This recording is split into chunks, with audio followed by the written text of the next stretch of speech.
आपण मैंने आम चैनल पाइपर संपूर्ण ओडिया मीडियम नुआ सिलेबस अनुଯାयी गणित विज्ञान और इंग्राजी पाठर आलोचना और तार प्रश्नोत्तर सहित ओडिया व्याकरण इंग्राजी व्याकरण और गणित ट्रिक गोटे पर गोटे वीडियो बैक टू बैक पाइबापी आम YouTube channel easy learning Odia को सब्सक्राइब कर रखु जहाँफल कौन हम जिते वीडियो सब अपलोड हो आपंक पाखे सहजरे पहुंची आम वीडियो भल लगुले गोटे लाइक करूँ सांग सहित सेयार करूँ और आपको केमती लगे आमको कमेंट रे निश्चय जनातु और जदि आप वीडियो पीडीएफ पाइबा चाहते हैं आमर Telegram channel easy learning Odia को जॉइन होगी रहंतु।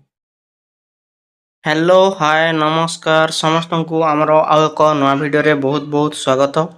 तो आज आम पढ़ा आपण मन तो जान सारे जो आमर षष्ठ श्रेणी गोटे पर गोटे चैप्टर आम आलोचना करुचे सेमती आमर षष्ठ श्रेणी नया बही जहाँकि जिज्ञासा आसी जाइछि ताहार प्रथम और द्वितीय अध्याय आम आलोचना कर सारीचे और ताहार प्लेलिस्ट रे आमर वीडियो मध्य अपलोड हो सारी। तो आज आम देखा तृतीय अध्याय जहाँकि सुषम खाद्य और सुस्थ शरीर उपाय होची सुषम खाद्य ता विषय आम पूरा लाइन बाय लाइन एक्सप्लेनेशन सहित आलोचना करवा और यहाँ पर वीडियो आम तार प्रश्न उत्तर मध्य करवा। ठीक अच्छे देख कौन देछि आरंभ करवा। देख एठू आम आरंभ करवा आम कौन खाऊ आस लिखि रखिबा। आमे समस्ते प्रतिदिन खाद्य खाई थाउ।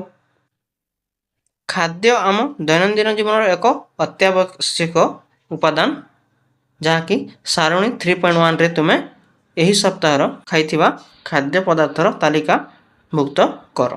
ठीक अच्छे खाद्य तामाने जेकोसी जीव जार जीवन अच्छी से केमती तार वृद्धि पाई विकास पाई तार प्रजनन पाई तार रेचन पाई तार श्वासक्रिया पाई से कौन करिथाए खाद्य ग्रहण करिथाए और से शक्ति पाई थाए और ताहा फल से अनेक गुड़े कार्य करिथाए। तो आम दैनंदिन जीवन प्रतिदिन किछि किछि अलग अलग खाइबा खाऊचे तो ताहार गोटे आम एठी सारणी करवा।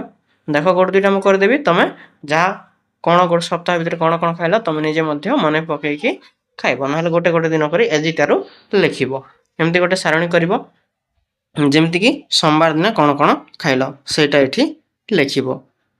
देख मु गोटे कर दउछि बाकी सब तुम करिब जमीक तुम एठी लिखिब भात डाली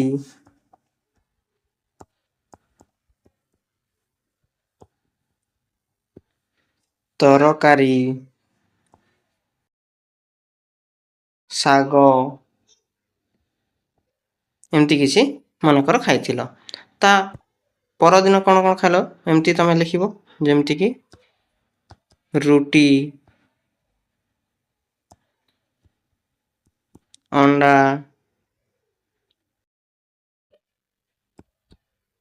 डाली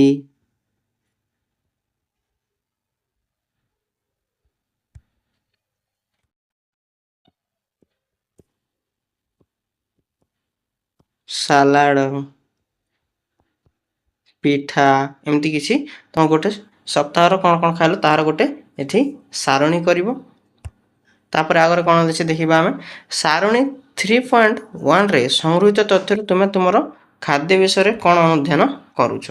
देख तापर कौन देछि तुम्हें प्रत्येक भोजन समान प्रकार खाद्य खाओ कि तुम्हें तुम सांग द्वारा प्रस्तुत होता तालिका सहित तुम तालिका तुलना कर। तो आम प्रतिदिन किसी किसी अलग अलग खाई था। हाँ आमर जहाँ अधिका शक्ति निर्गत होता है जो जमीक पुष्टिकर खाद्य किंवा श्वेतसार खाद्य ताहाको आमे प्रत्येक दिन बारंबार ताहाको रिपीट करिथाउ किंतु ता सहित अलग अलग आम खाद्य खाई थाउ।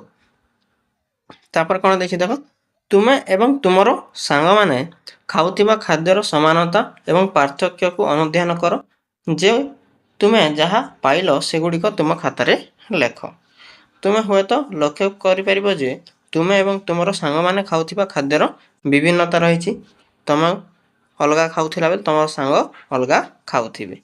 तो विभिन्न अंचलर खाद्य खाद्य तामाने अंचल अनुଯାयी खाद्य मध्य बदली थाए। तो विभिन्न अंचल कौन कौन खाद्य खाई थांती ताको आमे टिके बुझी रखिबा। आस अनुसंधान करिबा देछि देख एटी देछि पारंपरिक भाव में खाऊथिबा खाद्यर प्रकार एवं भारतर विभिन्न राज्य रे चाष करा जाउथिबा ଫସଲର ନାମଗୁଡ଼ିକ ସଂଗ୍ରହ କର। ତୁମେ ତୁମର ଲାଇବ୍ରେରୀରେ ଯଥା ପୁସ୍ତକଗୁଡ଼ିକୁ ଦେଖିପାରିବ, ଇଣ୍ଟରନେଟ୍ରୁ ସନ୍ଧାନ କରିପାରିବ ଏବଂ ସୂଚନା ସଂଗ୍ରହ କରିପାରିବ। ତୁମର ବନ୍ଧୁକୁ କିମ୍ବା ପଡ଼ୋଶୀଙ୍କୁ ପଚାରି ମଧ୍ୟ ଜାଣିପାରିଥିବ।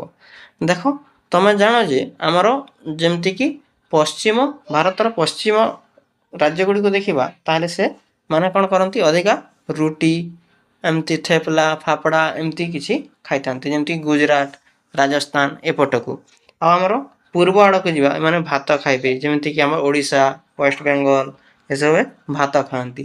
ସେମିତି ଆମେ ଦକ୍ଷିଣ ଆଡ଼କୁ ଯିବା, ଯେମିତିକି ଆନ୍ଧ୍ର, ତାମିଲନାଡ଼ୁ ଏମିତି ଯିବା, ଏପଟେ ଅଧିକ ମାତ୍ରାରେ ଏମାନେ ବିରିୟାନୀ, ତାପରେ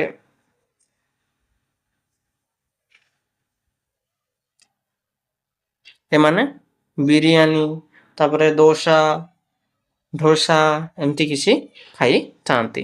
ଏହା ଆମର ଅଞ୍ଚଳ ଅନୁଯାୟୀ ମଧ୍ୟ ବିଭିନ୍ନତା ଦେଖାଯାଉଛି। ସେମିତି ଭାବରେ ଆମେ ଗୋଟେ ସାରଣୀ 3.2ରେ ଉଦାହରଣ ଦିଆଯାଇଛି, ସେଗୁଡ଼ିକ ତୁମର ରାଜ୍ୟର ପାରମ୍ପରିକ ଖାଦ୍ୟ ଦ୍ରବ୍ୟକୁ ଲେଖ। ଯେମିତିକି ଓଡ଼ିଶାରେ କ'ଣ କ'ଣ ସ୍ଥାନୀୟ ଫସଲ ଅଛି। ଓଡ଼ିଶାର ଅଧିକ ଧାନ ହେଇଥାଏ, ମୁଗ ହେଇଥାଏ, ବିରି ହେଇଥାଏ, ମାଣ୍ଡିଆ, ମକା ଏସବୁ ହେଇଥାଏ। ତ ଏଥିରୁ ଖାଦ୍ୟର ପାରମ୍ପରିକ ଖାଦ୍ୟ ଦ୍ରବ୍ୟ, ଯେମିତିକି ଏଥିରୁ କ'ଣ ତିଆରି କରାଯାଏ, ଭାତ, ଚକୁଲି ପିଠା, ମାଣ୍ଡିଆ, କ୍ଷୀରି, ପୋଡ଼ ପିଠା ଏସବୁ ତିଆରି କରାଯାଇଥାଏ। ଆଉ ପାନୀୟରେ ଯେମିତିକି ଲେମ୍ବୁ ସରବତ, ମିଶ୍ରି ପାଣି, ବେଲ ପଣା, ଦହି ଏସବୁକୁ ମିଳିଥାଏ ଆମର ଓଡ଼ିଶାରେ ବିଶେଷ କରି। ତାପରେ ପଞ୍ଜାବରେ ମକା, ଗହମ, ଡାଲି, ଚଣା ଏସବୁ ଅଧିକ ମାତ୍ରାରେ ହେଇଥାଏ। ତ ସେଥିରୁ କ'ଣ ତିଆରି ହେଇଥାଏ, ସେଥିରୁ ମକା, ରୁଟି, ସୋରିଷ ଶାଗ, ଛୋଲେ, ଭଟୁରେ, ପରାଠା, ହାଲୱା, କ୍ଷୀରି ଏସବୁ ତିଆରି ହେଇଥାଏ। ତମେ ଏସବୁ ଦେଖି ନେବ, ତାପରେ ଆମେ ଆଗକୁ ବଢ଼ିବା।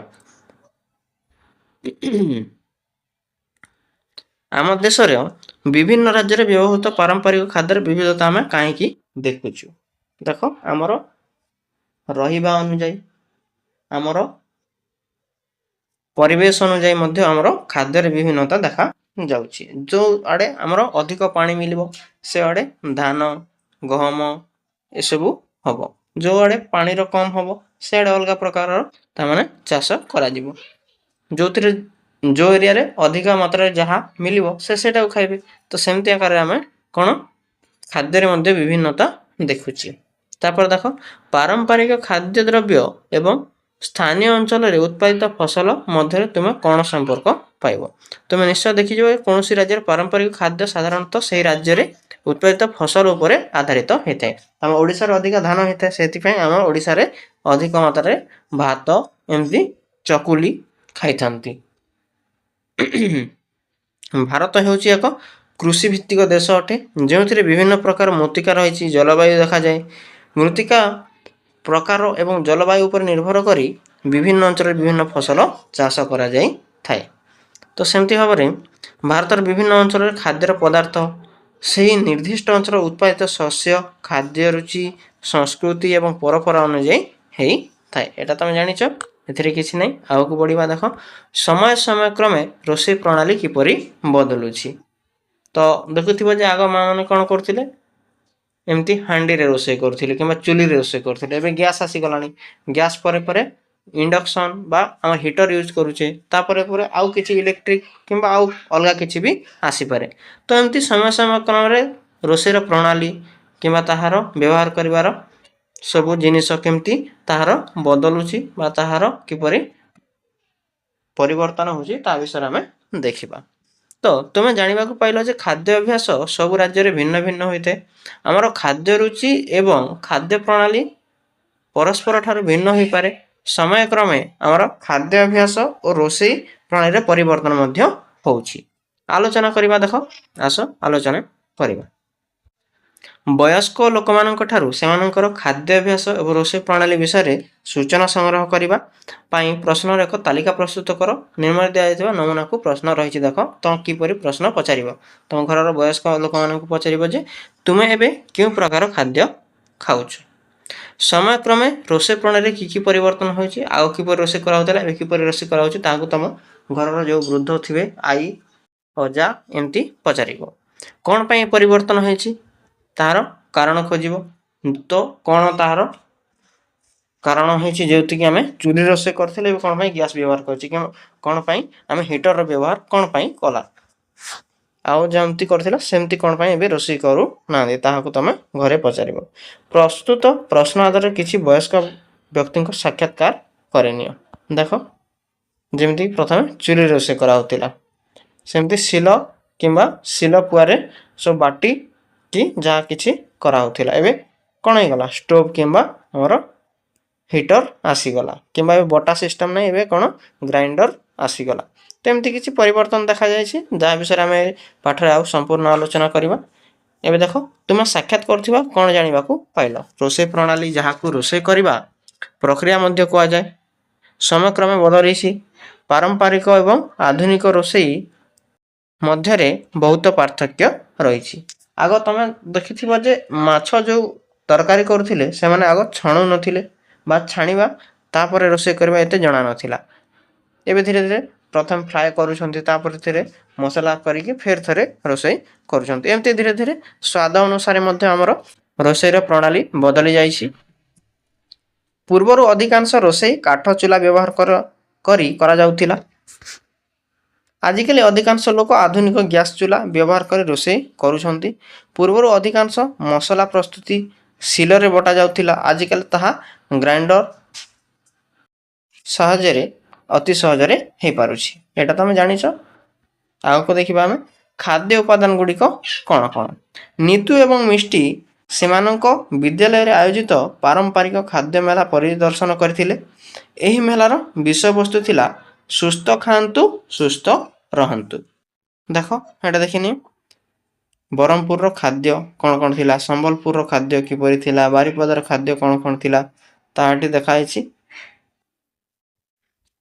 ଏହି ମେଳାରେ ବିଭିନ୍ନ ଷ୍ଟଲରେ ଭିନ୍ନ ଭିନ୍ନ ପ୍ରକାର ପାରମ୍ପରିକ ବ୍ୟଞ୍ଜନ ପ୍ରଦର୍ଶିତ ହେଉଥିଲା। ପୋଷକ ତତ୍ତ୍ୱ ବିଶେଷଜ୍ଞ ଡକ୍ଟର ସବିତା ଶିକ୍ଷାର୍ଥୀଙ୍କୁ ବୁଝାଇଥିଲେ ଯେ ସ୍ୱାସ୍ଥ୍ୟ ହିଁ ଅମୂଲ୍ୟ ସମ୍ପଦ। ତମେ ଯେତେ ଟଙ୍କା ରଖିଥାଅ ଯେତେ ଧନ ରଖିଥାଅ ଯଦି ତମର ସ୍ୱାସ୍ଥ୍ୟ ଠିକ୍ ନାହିଁ ତାହେଲେ ତମେ ଠିକ୍ ବା ତମେ ଗୋଟେ କ'ଣ ଧନୀ ନୁହେଁ ଏଇଟା ତମେ ମନେ ରଖିବ।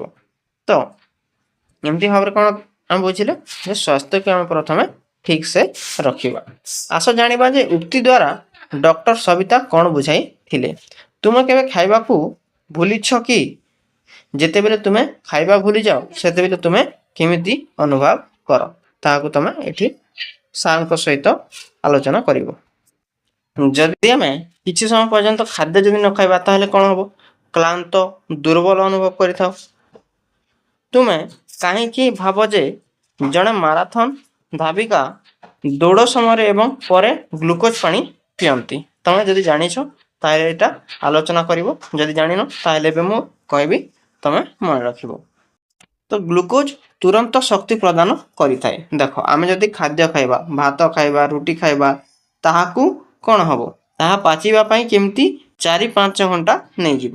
ତ 4-5 ଘଣ୍ଟା ପାଇ ସରିଲା ପରେ ଯାଇକି ଆମେ ସେଥିରୁ ଏନର୍ଜି ବା ଶକ୍ତି ଉତ୍ପନ୍ନ କରିବା ଆଉ ତାହାର ସେଥିରୁ ଆମେ ଶକ୍ତି ପାଇପାରିବା। କିନ୍ତୁ ଗ୍ଲୁକୋଜ୍ ହେଉଛି କ'ଣ ସେ ଶ୍ୱେତସାରର ଗୋଟେ ଭାଙ୍ଗା ଯାଇଥିବା ଖାଦ୍ୟ କହିପାରିବା ଗୋଟେ ଅଂଶ ଅଟେ ଯେଥିରୁ ଆମେ ଡାଇରେକ୍ଟ କ'ଣ କରିପାରିବା ଡାଇରେକ୍ଟ ଆମେ ଶକ୍ତି ପାଇଥାଉ। ସେଥିପାଇଁ ଆମେ ଗ୍ଲୁକୋଜ୍ ଯଦି ଖାଇବା ତାହେଲେ ଅତି ସହଜରେ ସେଥିରୁ ଶକ୍ତି ପାଇପାରିବା। ସେଇଟା ହେଉଛି ଶ୍ୱେତସାରର ଗୋଟେ ଉଦାହରଣ ଅଟେ। ଶ୍ୱେତସାର ଆମ ଖାଦ୍ୟରେ ଶକ୍ତିର ଏକ ପ୍ରାଥମିକ ଉତ୍ସ। ଅଧିକ ଶକ୍ତି କେଉଁଥିରୁ ମିଳିଥାଏ ତମେ ଜାଣିଛ କି ନାହିଁ? ସେଇଟା ହେଲା ଶ୍ୱେତସାର। ଯେମିତିକି ଗହମ ଚାଉଳ ମକା ପରି ଶସ୍ୟ ଆଳୁ କନ୍ଦମୂଳ ପନିପରିବା କଦଳୀ ସପୁରୀ ଆମ୍ବ ଭଳି ଫଳ ହେଉଛି ଶ୍ୱେତସାରର ମୁଖ୍ୟ ଉତ୍ସ ଯେଉଁଥିରେ ଆମେ ଶ୍ୱେତସାର ପାଇଥାଉ। ତୁମେ ଜାଣିଛ କି ସାଧାରଣ ଚିନି ମଧ୍ୟ ଏକ ପ୍ରକାର ଶ୍ୱେତସାର ଅଟେ। ତମେ ତାମାନେ ଜାଣି ରଖ ଯେଉଁ ଯେଉଁ ଖାଦ୍ୟ ଖାଇବାରେ ତମକୁ ମିଠା ଲାଗୁଛି ସେଇଟା ଶ୍ୱେତସାର ଯୁକ୍ତ ଖାଦ୍ୟ ଅଟେ। ତୁମେ କାହିଁକି ଭାବୁଛ ଯେ ଶୀତ ଦିନ ଆମେ ଲଡ଼ୁ ଖାଇବାକୁ ପସନ୍ଦ କରୁ? ଏହା ଆମ ପାରମ୍ପରିକ ଖାଦ୍ୟର ଏକ ଅଂଶ କି? ଦେଖ ଯେମିତିକି ମାଣ୍ଡିଆ ବେସନ କିମ୍ବା ଗହମ ଅଟା ଏବଂ ଘିଅ ଲଡ଼ୁର ମୁଖ୍ୟ ଉପାଦାନ। ତମେ ଜାଣିଥିବ ଯେ ଲଡ଼ୁ ତିଆରି କଲାବେଳେ ଏସବୁକୁ ବ୍ୟବହାର କରାଯାଏ। ବେସନ ଗହମ ଅଟା ଘିଅ ଏସବୁ ତିଆରି ରେ କାମରେ ଆସେ। ଏହା ବ୍ୟତୀତ ଗୁଡ଼, ବାଦାମ ଏବଂ ରାଶି ମଧ୍ୟ ବ୍ୟବହାର କରାଯାଇଥାଏ। ଘିଅ ଏବଂ ବିଭିନ୍ନ ପ୍ରକାର ତେଲକୁ ଅନ୍ୟ ଏକ ପ୍ରକାର ଖାଦ୍ୟ ଉତ୍ପାଦନ ଭାବେ ଶ୍ରେଣୀଭୁକ୍ତ କରାଯାଏ, ଯାହାକୁ ଆମେ ସ୍ନେହସାର ବୋଲି କହିଥାଉ। ଘିଅ, ତେଲ, ତାପରେ ଏସବୁ ହେଲା ଚିନାବାଦାମ, ଏସବୁରୁ କ'ଣ ମିଳିଥାଏ ଆମକୁ ସ୍ନେହସାର ମିଳିଥାଏ। ଠିକ୍ ଅଛି, ଏବେ ଆମେ ପରବର୍ତ୍ତୀ ଦେଖିବା। ତ ସ୍ନେହସାରର ଉତ୍ସ ଉଦ୍ଭିଦ କିମ୍ବା ପ୍ରାଣୀମାନଙ୍କ ଠାରୁ ମିଳିଥାଏ, ଯେମିତିକି ବାଦାମ, ଚିନାବାଦାମ, ଅଖରୋଟ, ନଡ଼ିଆ, ପିସ୍ତା ବାଦାମ, କଖାରୁ ମଞ୍ଜି, ସୂର୍ଯ୍ୟମୁଖୀ ମଞ୍ଜି ଭଳି ଏସବୁ କ'ଣ, ଏସବୁ ହେଲା ସ୍ନେହସାରର ଗୋଟେ ଉତ୍ସ ଅଟେ, ଯେଉଁଟା ଆମକୁ ଉଦ୍ଭିଦରୁ ମିଳିଥାଏ। ସ୍ନେହସାର ହେଉଛି ଏକ ଶକ୍ତିର ସଞ୍ଚିତ ଏକ ଉତ୍ସ ଅଟେ, ଯାହାକୁ ସଞ୍ଚୟ କରି ଆମେ ରଖିପାରିବା। ତା'ମାନେ କ'ଣ, ଆମେ ଯଦି ସ୍ନେହସାର ଜାତୀୟ ଖାଦ୍ୟ ଖାଇବା ତାହେଲେ ସେ ଏବେ ନହେଲେ ଏବେ ସାଙ୍ଗେ ସାଙ୍ଗେ ପଚେ ନାହିଁ, ତୁମେ ଜାଣିଛ। ତ ସେଇଟା ଧୀରେ ଧୀରେ କରି ତା'ମାନେ ସେଥିରୁ ଆମକୁ ଶକ୍ତି ମିଳିବ। ଶ୍ୱେତସାର ଏବଂ ସ୍ନେହସାର ଆମକୁ ବିଭିନ୍ନ କାର୍ଯ୍ୟ କରିବା ପାଇଁ ଏକ ଶକ୍ତି ପ୍ରଦାନ କରିଥାଏ, ତେଣୁ ସେମାନଙ୍କୁ ଆମେ ଶକ୍ତି ପ୍ରଦାନକାରୀ ଖାଦ୍ୟ କୁହାଯାଏ। ତ ତୁମକୁ ଯଦି କେହି ପଚାରିବେ ତ ଶକ୍ତି ପ୍ରଦାନକାରୀ ଖାଦ୍ୟ କେଉଁଟା କହିଲେ ତୁମେ କ'ଣ କହିବ? ଶ୍ୱେତସାର ଓ ସ୍ନେହସାର। ଶ୍ୱେତସାର ଏବଂ ସ୍ନେହସାର ଜାତୀୟ ଆଉ କେତୋଟି ଖାଦ୍ୟର ପଦାର୍ଥକୁ ଚିହ୍ନଟ କର, ଯେ କେଉଁଥିରେ ଶ୍ୱେତସାର ଓ ସ୍ନେହସାର ମିଳୁଛି। ସ୍ନେହସାର ଜାତୀୟ କେତେଟା ଖାଦ୍ୟର ଉପରେ ତାହାର ଚିତ୍ର ଦିଆଯାଇଛି, ଯେମିତିକି ବଟର, ଚିନାବାଦାମ, ସୂର୍ଯ୍ୟମୁଖୀ, ଅଖରୋଟ, ଚିନାବାଦାମ, ସୋୟାବିନ୍, ରାଶି, କାଜୁ, ପିସ୍ତା ବାଦାମ, ଦହି, ଏସବୁ କେତେକ ପଦାର୍ଥ। ଦେଖ ଏଥିରେ ଗୋଟେ ଦିଆଯାଇଛି, ମେରୁ ଭାଲୁମାନେ ସେମାନଙ୍କର ଚର୍ମ ତଳେ ବହୁତ ଚର୍ବି ଜମା କରି ରଖିଥାନ୍ତି। ଏହି ଚର୍ବି ଶକ୍ତିର ଏକ ଉତ୍ସ ଭାବେ କାର୍ଯ୍ୟ କରେ। ଏହା ସେମାନଙ୍କୁ ମାସ ମାସ ଧରି ଶୀତ ନିଦ୍ରା, ଯାହାକି ଆମେ ହାଇବରନେସନ୍ ପ୍ରୋସେସ୍ କହିଥାଉ, ସେମାନଙ୍କୁ ବିନା ଖାଦ୍ୟରେ ବଞ୍ଚିବାକୁ ସାହାଯ୍ୟ କରିଥାଏ। ଏମାନେ କ'ଣ କରନ୍ତି, ବେଶୀ ଥଣ୍ଡା ହେଲେ ଏମାନେ ବାହାରକୁ ବାହାରନ୍ତି ନାହିଁ, ସେମାନେ ଏମିତି ଗାତ କରି ଭିତରେ ଲୁଚି ରହନ୍ତି। ତ ସେମାନେ ସେମାନଙ୍କୁ ଖାଦ୍ୟ ମିଳେ ନାହିଁ, ତ କ'ଣ କରନ୍ତି, ଯେଉଁ ତାଙ୍କର ବଡ଼ିରେ ବା ତାଙ୍କ ଶରୀରରେ ଯେଉଁ ସଞ୍ଚିତ ହୋଇ ରହିଥାଏ ଚର୍ବି ଆକାରରେ, ସେଇଟାକୁ ସେମାନେ ବ୍ୟବହାର କରିଥାନ୍ତି, ଆଉ ସେଇଟା ସେମାନେ କିଛି ଦିନ ପାଇଁ ସେଥିରେ ବଞ୍ଚି ଯାଇଥାନ୍ତି। ତାପରେ ଦେଖିବା ପୁଷ୍ଟିସାର ବା ପ୍ରୋଟିନ୍। ଏହା ମଧ୍ୟ ଏକ ଖାଦ୍ୟର ଏକ ଗୁରୁତ୍ୱପୂର୍ଣ୍ଣ ଅଂଶ ଅଟେ, ଯେମିତିକି ଦୁଗ୍ଧ ଜାତ ଦ୍ରବ୍ୟ ଏବଂ ଡାଲି ପୁଷ୍ଟିସାର ଗୋଟେ ପ୍ରଧାନ ଖାଦ୍ୟ। ଏସବୁରୁ ଆମକୁ କ'ଣ ମିଳିଥାଏ, ପୁଷ୍ଟିସାର ମିଳିଥାଏ। କ୍ରୀଡ଼ାବିତମାନେ ନିଜର ମାଂସପେଶୀ ମଜବୁତ କରିବା ପାଇଁ ଅଧିକ ମାତ୍ରାରେ ପୁଷ୍ଟିସାର ଆବଶ୍ୟକ କରନ୍ତି। ଯେଉଁମାନେ ଅଧିକ ମାତ୍ରାରେ ସ୍ପୋର୍ଟସ୍ ପର୍ସନ୍, କ୍ରୀଡ଼ା ଖେଳନ୍ତି, କିମ୍ବା ଦେଖିଥିବ ଯେଉଁମାନେ ଜିମ୍ କରନ୍ତି, ସେମାନେ କ'ଣ କରନ୍ତି, ଅଧିକ ମାତ୍ରାରେ ପ୍ରୋଟିନ୍ ବା ପୁଷ୍ଟିସାର ଖାଦ୍ୟକୁ ପ୍ରିଫର୍ କରନ୍ତି।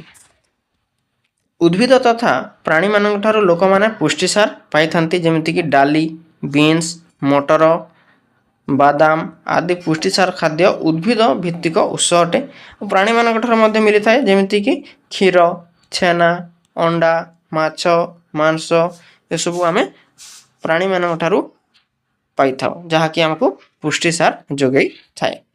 ପୁଷ୍ଟିସାର ଯୁକ୍ତ ଖାଦ୍ୟ ଆମ ଶରୀରର ବୃଦ୍ଧି ଓ ଗଠନରେ ସହାୟକ ହୋଇଥାଏ, ତେଣୁ ଆମେ ଏହାକୁ ଶରୀର ଗଠନକାରୀ ଖାଦ୍ୟ ବୋଲି କହିଥାଉ। ତ ଶରୀର ଗଠନକାରୀ ଖାଦ୍ୟ କେଉଁଟା, ସେଇଟା ହେଲା ପୁଷ୍ଟିସାର ବା ପ୍ରୋଟିନ୍ ବୋଲି କହିବା। ତ ଦେଖ କେଉଁଠି ଆମେ ପୁଷ୍ଟିସାର ପାଇବା, ଯେମିତିକି ମୁଗ, ହରଡ଼ ଡାଲି, ରାଜମା, ଚଣା, ମଟର, ସୋୟାବିନ୍, ଏସବୁରୁ ଆମେ ପୁଷ୍ଟିସାର ପାଇବା, ଯେଉଁଟାକୁ ଆମେ ଉଦ୍ଭିଦରୁ ପାଇପାରିବା। ତାପରେ ଆମେ ଯଦି ପ୍ରାଣୀ ଜାତୀୟ ଯେଉଁଟାକି ଆମେ ପୁଷ୍ଟିସାର ପାଇବା, ତାହା ହେଲା ମାଂସ, ମାଛ, କ୍ଷୀର, ପନିର ବା ଛେନା, ଅଣ୍ଡା, ଏସବୁ ହେଲା ଆମ ପ୍ରାଣୀରୁ ପାଉଥିବା ପୁଷ୍ଟିସାର ଜାତୀୟ ଉପାଦାନ ଅଟେ। ଠିକ୍ ଅଛି, ଭଲସେ ବୁଝିପାରିଥିବେ। ଦେଖ ଆଗକୁ ବଢ଼ିବା। ଶାରୀରିକ ବୃଦ୍ଧି ସମୟରେ ପିଲାଙ୍କ ଉପଯୁକ୍ତ ବୃଦ୍ଧି ଏବଂ ବିକାଶ ପାଇଁ ସେମାନଙ୍କ ମଧ୍ୟରେ ଉପଯୁକ୍ତ ପରିମାଣର ପୁଷ୍ଟିସାର ଜାତୀୟ ଖାଦ୍ୟ ଯଦି ଅନ୍ତର୍ଭୁକ୍ତ କରିବା ଆବଶ୍ୟକ ଅଟେ। ଏହି ଖାଦ୍ୟ ଉପାଦାନ ଗୁଡ଼ିକ ମଧ୍ୟରୁ କେଉଁଟି ତୁମର ଦୈନନ୍ଦିନ ଖାଦ୍ୟରେ ଏକ ଅଂଶ ଅଟେ, ତମେ ତାହା ଲେଖି ରଖ। ତା'ମାନେ ଏ ପୁଷ୍ଟିସାର ଯାହା ଉପରେ ଆମେ ଚିତ୍ର ଦେଖିଲେ, ସେଥିରୁ ଆମେ ପ୍ରତ୍ୟେକ ଦିନ କିଛି କିଛି ନିଜ ଖାଦ୍ୟରେ ରଖିବା ଆବଶ୍ୟକ ଅଟେ। ତାହେଲେ ଆମର ଯଦି ଆମ ଶରୀର ଠିକ୍ସେ ଗଠନ ହେବ, ଆମର ଠିକ୍ସେ କାର୍ଯ୍ୟ କରିବା ପାଇଁ ଶକ୍ତି ମିଳିବ। ବୁଝିପାରିଲ? ଏବେ ଆମେ ଆଗକୁ ବଢ଼ିବା, କ'ଣ ଦେଇଛି ଦେଖିବା। ତୁମେ କାହିଁକି ଭାବୁଛ ଯେ ଆମର ଦୈନନ୍ଦିନ ଖାଦ୍ୟରେ ଫଳ, ପନିପରିବା, ଅନ୍ୟାନ୍ୟ ଉଦ୍ଭିଦ ଜାତୀୟ ଖାଦ୍ୟ ଅନ୍ତର୍ଭୁକ୍ତ କରିବା ପରାମର୍ଶ ଦିଆଯାଇଥାଏ? ତମେ ସାଧାରଣତଃ ଯଦି ରୋଗୀଣା ହେଇଯାଇଥିବ କିମ୍ବା ତମ ଦେହ ଖରାପ ହେଇଥିବ ତାହେଲେ ଏସବୁ କଥା ତମକୁ ଡକ୍ଟର କହିଥିବେ ଯେ ତମର ଖାଇବାରେ ଡେଲି ଗୋଟେ ଗୋଟେ ଫଳ ଆଡ୍ କରନ୍ତୁ, ପନିପରିବା ବା ସବୁଜ ପନିପରିବା ଖାଆନ୍ତୁ, ଆଉ ଉଦ୍ଭିଦ ଜାତୀୟ ଖାଦ୍ୟ ଅଧିକ ମାତ୍ରାରେ ଖାଆନ୍ତୁ ବୋଲି କହିଥାନ୍ତି। ଅନ୍ୟ କିଛି ଖାଦ୍ୟର ଉପାଦାନର ମହତ୍ତ୍ୱ ନିମ୍ନଲିଖିତ ଦୁଇଟି ପରିସ୍ଥିତିରେ ପଢ଼ିକି ଆମେ ଜାଣିବା। ଯେମିତି ଗୋଟେ ପରିସ୍ଥିତି ଦେଇଛି, ଦେଖ ପରିସ୍ଥିତି 1ରେ ଦେଇଛି, ପୂର୍ବ କାଳର ଦୀର୍ଘ ଦିନର ଯାତ୍ରା ସମୟରେ ନାବିକମାନେ କ'ଣ କରୁଥିଲେ? ଅନେକ ସମୟର ରକ୍ତସ୍ରାବ ଓ ମାଢ଼ି ଫୁଲିବାରେ ଶିକାର ହେଉଥିଲେ। ତାଙ୍କର ମାଢ଼ି ତଳେ ଏମିତି ରକ୍ତ ଝରୁଥିଲା। ତାପରେ କ'ଣ ହେଲା? 1746 ମସିହାରେ ସ୍କଟିଶ ଡାକ୍ତର ଜେମ୍ସ ଲିଣ୍ଡ ଏକ ଯାତ୍ରା ସମୟରେ ଦେଖିଲେ ଯେ ଯେଉଁ ନାବିକମାନେ ଲେମ୍ବୁ ଓ କମଳା ଖାଇଥିଲେ ସେମାନେ ଏହି ଲକ୍ଷଣରୁ ଆରୋଗ୍ୟ ଲାଭ କରିଥିଲେ। ତାମାନେ ସେ ରକ୍ତସ୍ରାବ କିମ୍ବା ମାଢ଼ିର ସ୍କର୍ବି ନାମକ ଯେଉଁ ରୋଗ ହେଇଥିଲା ତାହା ଧୀରେ ଧୀରେ ଭଲ ହେଇଥିଲା। ତ ଯେଉଁ ଯାହା ମାଢ଼ିରୁ ରକ୍ତ ବାହାରୁଥିଲା ତ ସେମାନେ କ'ଣ କଲେ? ଯେଉଁମାନେ ଲେମ୍ବୁ ଖାଇଥିଲେ କିମ୍ବା କମଳା ଖାଇଥିଲେ ସେମାନଙ୍କ ଧୀରେ ଧୀରେ ରୋଗଟି କମ୍ ହେଇଯାଇଥିଲା। ତ ଏଥିରୁ ଆମେ କ'ଣ ଜାଣିପାରିବା? ଯଦି ଏସବୁ ଯଦି ଲକ୍ଷଣ ଦେଖାଗଲା ତାହେଲେ ଆମକୁ ସ୍କର୍ବି ରୋଗ ହୋଇଛି ବୋଲି ଆମେ ଜାଣିବା। ଏହା କ'ଣ ପାଇଁ ହେଇଥାଏ? ଯେ ଆମେ ଭିଟାମିନ୍ ସି ବା ଖଟା ଜାତୀୟ ଖାଦ୍ୟ ଆମେ ଯଦି ଖାଇବା ନାହିଁ ତାହେଲେ ଯେମିତିକି କମଳା, ଲେମ୍ବୁ ଏସବୁ ଖାଇବା ନାହିଁ ତାହେଲେ ଆମକୁ ସ୍କର୍ବି ରୋଗ ହେବ। ପରିସ୍ଥିତି 1ରୁ ତୁମେ କ'ଣ ଶିଖିଲ? ସ୍କର୍ବି ରୋଗରୁ କେମିତି ଉପଶମ ମିଳିପାରେ? ଲେମ୍ବୁ ଓ କମଳା ଖାଇଲେ ଏହି ରୋଗକୁ ଦୂରାକରଣ କେମିତି କରାଯାଇପାରିବ? ତାମାନେ ଭିଟାମିନ୍ ସି ଅଭାବରେ ସ୍କର୍ବି ରୋଗ ହେଇଥାଏ, ଏଇଟା ଆମେ ଜାଣିପାରିଲେ। ତାପରେ ସାଇଟ୍ରସ୍ ଫୁଡ୍ ବା ଫଳ ଯାହାକି ଲେମ୍ବୁ, କମଳା, ତେନ୍ତୁଳି ଏସବୁରେ କ'ଣ ହେଇଥାଏ? ଭିଟାମିନ୍ ସି ଥାଏ ଓ ସେଥିରୁ ଆମକୁ ଉପଶମ ମିଳିଥାଏ। ତୁମକୁ ସ୍କର୍ବି ରୋଗ ହେଉଛି, ତୁମେ ତାହା ଖାଇଲେ କିଛି ସମୟ ବା କିଛି ଦିନ ଗଲେ ତୁମେ ଠିକ୍ ହେଇଯିବ। ତାପରେ ପରିସ୍ଥିତି 2, ଏଥିରେ କ'ଣ ଦେଇଛି ଦେଖ। 1960 ମସିହାରେ ଭାରତୀୟ ବୈଜ୍ଞାନିକ ହିମାଳୟ ଅଞ୍ଚଳରେ ଭାରତର ଉତ୍ତର ସମତଳ ଅଞ୍ଚଳରେ ଥିବା ଲୋକଙ୍କ ମଧ୍ୟରେ ବେକର ସମ୍ମୁଖ ଭାଗ ଫୁଲିଯିବାର ଲକ୍ଷଣ ଦେଖିବାକୁ ପାଇଲେ। ଦେଖିଥିବ ତ ଗୋଟେ ଲୋକ ଏବେ ମଧ୍ୟ ମିଳିବେ ଯେ ତାଙ୍କର ଦେଖ ଝିଅର କ'ଣ ହେଇଛି? ତାର ବେକ ଫୁଲି ଯାଇଛି। ଏମିତି ଫୁଲିବାର ତୁମେ ମଧ୍ୟ ଦେଖିଥିବ। ଭାରତ ସରକାରଙ୍କ ନିୟମ ଅନୁଯାୟୀ ସାଧାରଣ ଲୁଣକୁ ଆୟୋଡିନ୍ ସହ ମିଶାଇବାକୁ ପ୍ରୟାସ କରାଯାଇଥିଲା। ଆୟୋଡିନ୍ ଯୁକ୍ତ ଲୁଣ ଖାଇବା ଦ୍ୱାରା ଉପରୋକ୍ତ ଲକ୍ଷଣ ହ୍ରାସ ପାଇଥିଲା। ଏହି ଅଞ୍ଚଳର ମୃତ୍ତିକାରେ ଆୟୋଡିନ୍ର ଅଭାବ ହେତୁ ସ୍ଥାନୀୟ ଖାଦ୍ୟ ଏବଂ ଜଳ ଯୋଗାଣର ଆୟୋଡିନ୍ର ଅଭାବ ଯୋଗୁଁ ଏହି ଲକ୍ଷଣ ଦେଖାଯାଇଥିଲା। ବେକର ସମ୍ମୁଖ ଭାଗ ଫୁଲିଯିବା ଗଲଗଣ୍ଡ ବା ଗୋଏଟର ନାମକ ଏହି ରୋଗର ଲକ୍ଷଣ ଅଟେ। ଏଥିରେ କ'ଣ ଜାଣିଲେ ଆମେ? ଯଦି ଆୟୋଡିନ୍ ଯଦି ଖାଇବା ଆମେ କମ୍ କରିଦେବା, ଲୁଣ ଖାଇବା ନାହିଁ, ତାହେଲେ କ'ଣ ହେବ? ଗଲଗଣ୍ଡ ରୋଗ ବା ଗୋଏଟର ରୋଗ ଆମକୁ ହେବ, ଯେଉଁଥିରେ ଏମିତି ତାର ବେକ ଅଂଶଟି ଫୁଲିଯିବାରେ ଲାଗିଥାଏ। ତମର ଯଦି କେହି ଜଣାଶୁଣା ଅଛନ୍ତି ଯାହାଙ୍କୁ ଏମିତି ରୋଗ ଦେଖାଯାଏ ତାହେଲେ ତମେ ଜାଣିବ ଯେ ସେଇଟା ଗଲଗଣ୍ଡ ରୋଗ ଓ ତାହା ଲୁଣ ଖାଇବାର ଅଭାବ କରିବା ଯୋଗୁଁ ସେ ରୋଗଟି ହେଇଛି ବୋଲି ତମେ ଜାଣିବ। ଠିକ୍ ଅଛି। ପରିସ୍ଥିତି 2କୁ ଆମେ ଦେଖିବା। ସେଥିରୁ ଆମେ କ'ଣ ଜାଣିଲେ ଏଇଠୁ ବୁଝିବା। ପରିସ୍ଥିତି 2 ତୁମେ କ'ଣ ଅନୁମାନ କଲ? ହୁଏତ ଖବରକାଗଜ, ବିଜ୍ଞାପନ ମାଧ୍ୟମରେ କିମ୍ବା ଲୁଣ ପ୍ୟାକେଟରୁ ଆୟୋଡିନ୍ ଯୁକ୍ତ ଲୁଣ ବିଷୟରେ ଜାଣିଥିବ। ଏହାର ଅର୍ଥ କ'ଣ? ଆୟୋଡିନ୍ ଲୁଣ ହେଉଛି ସାଧାରଣ ଲୁଣ ଯାହା ଆବଶ୍ୟକ ପରିମାଣରେ ଆୟୋଡିନ୍ ସହ ମିଶ୍ରିତ ହେଇଥାଏ। ଏଇଟା ଆମେ ଜାଣିଛେ। ତ ଦେଖ ଆଗରେ ଆଉ କ'ଣ ଦେଇଛି ଦେଖିବା। এটা ଲୁଣ ଚାଷ ବିଷୟରେ ଦିଆଯାଇଛି, ଟିକେ ପଢ଼ି ନେବ, କିଛି ନାହିଁ ଏଥିରେ। ଆମ ଶରୀରକୁ ବିଭିନ୍ନ ରୋଗରୁ ରକ୍ଷା କରୁଥିବା ଅନ୍ୟାନ୍ୟ ଖାଦ୍ୟ ଉପାଦାନ ବିଷୟରେ ତୁମେ କିପରି ଅଧିକ ଜାଣିପାରିବ? ଠିକ୍ ଅଛି।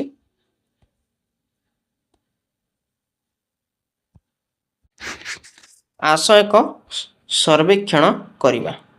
ତ ଆପଣ ଭାବୁଥିବେ ଯେ ଆମେ ଗୋଟେ ଲାଇନ୍କୁ ଯଦି ଏମିତି ଭାବରେ ଆମେ ଯଦି ଲାଇନ୍ ବାଇ ଲାଇନ୍ ଏକ୍ସପ୍ଲାନେସନ୍ କରିବେ ତାହେଲେ ଭିଡ଼ିଓଟି 2 ଘଣ୍ଟା 1.5 ଘଣ୍ଟା ହେଇଯାଉ, କିନ୍ତୁ ଆମକୁ ପ୍ରତ୍ୟେକ ଲାଇନ୍ ବାଇ ଲାଇନ୍ କ'ଣ ଲେଖା ହେଇଛି ତାକୁ ବୁଝିବାର ଅଛି। ଯଦି ହେବ ତାହେଲେ ମୁଁ ଗୋଟେ ଭିଡ଼ିଓ ଲମ୍ବା ହେବ ତାହେଲେ ମୁଁ ପାର୍ଟ 1, ପାର୍ଟ 2, ପାର୍ଟ 3 ଏମିତି तीन-चारटा पार्ट सिना करदेवी किंतु प्रत्येक लाइन बाय लाइन को आमे बुझिबाकू चेष्टा करबा। ठीक अछि जदि वीडियो बहुत लंबा हेबो ताहले आमे 3-4टा पार्ट रे गोटे गोटे पार्ट करिकि देखिबा। ठीक अछि आगु बढ़िबा। विभिन्न खाद्य उत्पादन रो कार्य एवं उत्स अनुसंधान करबा पई आमे चित्र 3.5 रे दिया जायतिबा सारणी को अध्ययन करबा। विटामिन एवं खनिज पदार्थ रो उत्स गुडी को चिन्हट कर एवं खाद्य उपादान अभाव होउथिबा रोगर लक्षण विषय आमे जानिबा।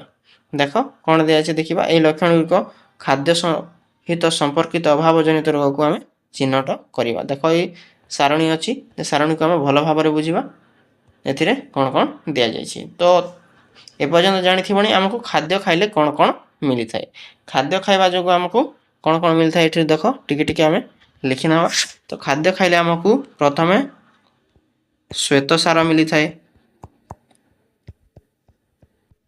पुष्टि सार मिली थाए, धातु सार मिली थाए, स्नेह सार मिली थाए, तापरे विटामिन्स मिली थाए, आउ खनिज लवण मिली थाए। तो ऊपर आम देखिले जे श्वेत सार, पुष्टि सार, धातु सार बा जीव सार जहाँ कहूँ आम तापर स्नेह सार क्यों क्यों पदार्थ आमको क्यों क्यों खाद्य खाइले मिली छी। एबे आम देखिबा जे को विटामिन रु आमको कौन कौन मिली बा को खाद्य आमको की विटामिन मिलुची ताहार अभाव रे की प्रकार लक्षण देखा जाउची बा की प्रकार रोग देखा जाउची आ कौन कौन आ खनिज लवण कौन कौन रहिची ताहा रो अभाव हेले आमको की रोग हबार संभावना अछि ताहा को आमे टिके भलो भाव रे बुझिबा।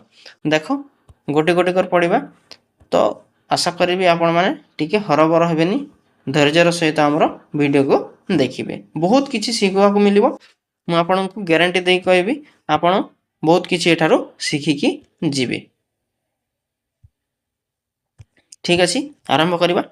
तो प्रथमे देखिबा हमें विटामिन आ खनिज लवण एथिरे देखिला हमें विटामिन और खनिज लवण एथिरे देखिबा। हमर सरी जायछि श्वेत सार, पुष्टि सार, धातु सार, स्नेह सार। एबे विटामिन आउ खनिज लवण रो हम कोन कोन पाइबा देखिबा। जेमति कि विटामिन ए।